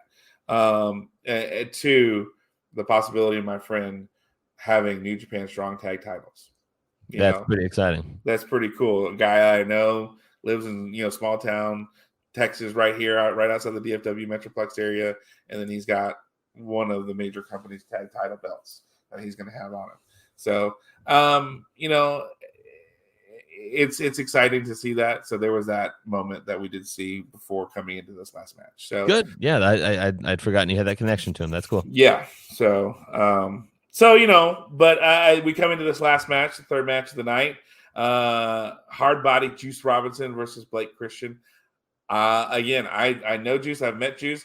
I made myself look like an ass right in front of Juice Robinson at the WrestleMania convention thingy. I was at the table with Savage Gentleman and Lady Frost because they're my friends, and I bent down to text something, and when I did, because I'm an old man of 43 at the time, 44 now, my knee just went out because I was a catcher, and so I fell back. I was going down, and it's only pipe and drape, so there's nothing to stop you. So as I do, pipe and drape kind of shatters everywhere. Big Cass is behind me, and Juice Robinson is right next to me, and he's like, "Oh shit, dude, are you okay?" I'm like, no, it's my bad. I just funky knee, and it went out, and then Big Cass is like, "Holy shit, dude, are you all right?" I'm like, "Yeah, it's fine." Here I am trying to be helpful and getting stuff up from my truck that I brought up for them, and then I'm just the jackass who falls through the pipe and drape. So yeah, that was in front of Juice Robinson. So that was. But I'm sure he handled it nicely and was not didn't make fun of it. Super nice. Like, there you go. Bro, you okay? Goes, holy shit, dude, you scared the shit out of me. Are you okay? I mean, did you hit your head? I was like, no, I'm fine. It's cool. And I mean, Cass too. They were super cool about it and like very good. Yeah. So if nothing else, if I'm going to give him a dad rating for that alone of how he handled the situation with me and everything like that, I got him and give him a solid 8, maybe even a 9. Yeah. So, because I know he's not a dad. He just married Tony Storm. So, but from that interaction right there, I feel like he's going to be a good dad. Absolutely, yeah. And if they decide to have children, they will have 2 beautiful children. That's for sure. Oh, that is. I don't know why I said 2. They'll however many kids they're gonna have. Yeah. Yeah. Good. And then Blake Christian, probably too young to truly get a dad rating. He also just, he's one of those guys that just like no matter what look he has, he just looks like he's, perpetually 19 years old, right? Yeah. But he's really coming into his own, and I thought this match really did show that he was showing a lot of fire. He was doing all his flippy doos and all the tricks, but he was matching Juice. I thought, punch for punch and matching that same intensity that Juice brings to these matches. Right. I agree. It was an interesting main event match because again, I have not been familiar with Blake Christensen, but I was impressed with the match that he put on with Juice. So, I think, and then again too, that Juice had to go, for the middle rope to get leverage to pick up the victory for this against, Blake Christensen. So that might, pay off down the road where it was kind of a dirty win and Juice and Blake Right. might have more stuff going on. But that will remain to be seen. And, will you and I see it on an episode of Strong? Possibly. No, yeah. Basically, I'll keep in mind. This really, it's going to be if it's on the episode that the Monoshi Machine Guns and Stray Dog Army wrestle, then yeah, I'll see it. But if it's Absolutely. not, I'm not going to see it. But we hope you all out there will find more time for New Japan Strong than us Right. two dads. Yeah, because here's the thing, guys. You got to remember, when you have wrestling in your life, it can light up your life. Just like what lights up a soccer stadium, a soccer match. Man, okay. Once again, people, I think that's a great dad joke to go out on, with John bringing the heat with the segue, the smooth segue. And again, another joke I've never heard. I always appreciate a joke I've never heard. So thank you for that. I think we got to round it out into the finish here. Do you have any kind of stuff you want to plug real quick before we get out of here, John? Just real quick, I'm going to take this opportunity to plug my friend Jackson Stone, a former professional wrestler who does mental health advocacy. He has a nonprofit called You Are Loved. It is a great nonprofit to help you find resources for mental health. He does support groups for wrestlers as well as regular people. I might be in one of those groups where you're just doing things. He did a live You Are Loved podcast with not Matt Taven, Mike Bennett, at a show here in Texas at Pele Pro Wrestling. They had a wonderful conversation about mental health at a pro wrestling show. It was amazing to be a part of something like that. So if you can, go check out You Are Loved. It is if you want to, you can go to youarelovedlife.com, or you can find it on Twitter and Instagram at youarelovedlife. And Jackson started that because he lost his sister to suicide a few years ago, and that's been his journey ever since, to help make sure that there is good mental health going on, and he's been a great advocate for that. So I wanted to promote that because, again, I love my friends and I like to support what they do, and what a great opportunity to have this for you guys to go check that out and to seek the resources that you might need if you need help with your mental health. So Elliot, what about you? Anything in particular you want to promote? The one quick thing to plug, every year I like to write a big long blog where I talk about my favorite albums that came out in the calendar year. And so I've got that. I'll be posting that coming up here in a day. ElliottImes.medium.com. So ELLIOTIMES.medium.com. Check that out. Maybe you'll find some music you like. And then I'd also just like to plug the Voices of Wrestling Patreon. We are, of course, on the Voices of Wrestling Network right now, and it's a huge honor for me. I have been on the $10 tier with the Voices of Wrestling Patreon for the last year or so, and I gotta say it's totally worth it. And I also gotta say I'm not being paid to say this. It is a totally willful sponsorship here. Joe and Rich just do a tremendous job in every way. I love the way they think about wrestling, talk about wrestling. They put out a lot of stuff. It totally makes it worth your $10 or $5 if you choose to do that. So go ahead, give that a little bit of a try if you'd like. And then I think John and we both would just love to thank Joel and Damon for once again giving us this opportunity. The Super J Cast, I mean, I've been listening to Damon since fall of 2015 when it was the Purocast with the former fantastic co-host Colin. And so I've been with it for at 7 years now. That's insane to think about. And it's just a vital part of my fandom. I don't have a lot of people in my real life that I can talk to about New Japan, and so having Joel and Damon every week is just so great for me to have. And especially this week, doing the work of watching the shows and taking the notes, like it's amazing that they find the time to do it this much. So Joel and Damon, hats off to you. John, I'm sure you echo my sentiments on that. Yeah, having to do a weekly podcast on SmackDown, but which is okay because I have time. I can make time on a Friday night to find the time to do this, and getting up at the times in the morning to watch these shows or find ways to watch them and do that kind of thing. Boy, hats off to them and the work and the effort they do, not only to present the show, but to make it entertaining and do all the things that they do. It's just a privilege and an honor to be a part of that. You paid actually to say that about the Voices of Wrestling Patreon. I was thinking about that. That's true. Yeah, you weren't paid. You paid to do that, but it's a thank you again, Joel, Damon, for letting us do this. It was a privilege and an honor to be a part of it. And of course, we want to end the night with letting you know that there is a difference. What is the difference between a poorly dressed man on a tricycle and a well-dressed man on a bicycle? Attire. And once again, a language joke that this language arts teacher can really appreciate. Yeah. John, fantastic work from you. It was a pleasure to do it again. Yeah. And like you basically forced on them at the beginning of this episode, the second annual Super Dadcast. Yes. That's right. Maybe we're going to come back for 3. Maybe they were going to be so impressed. They're going to be like, yep, next year we're doing it again. Got to do it. Hopefully, if you want to see that again, just make sure you bombard Joel and Damon on Twitter that you want the Dadcast one more time next year. We'll do it again for that. But with that said, Elliot, as always, it's good to talk to you, and everybody else, good to talk to you as well.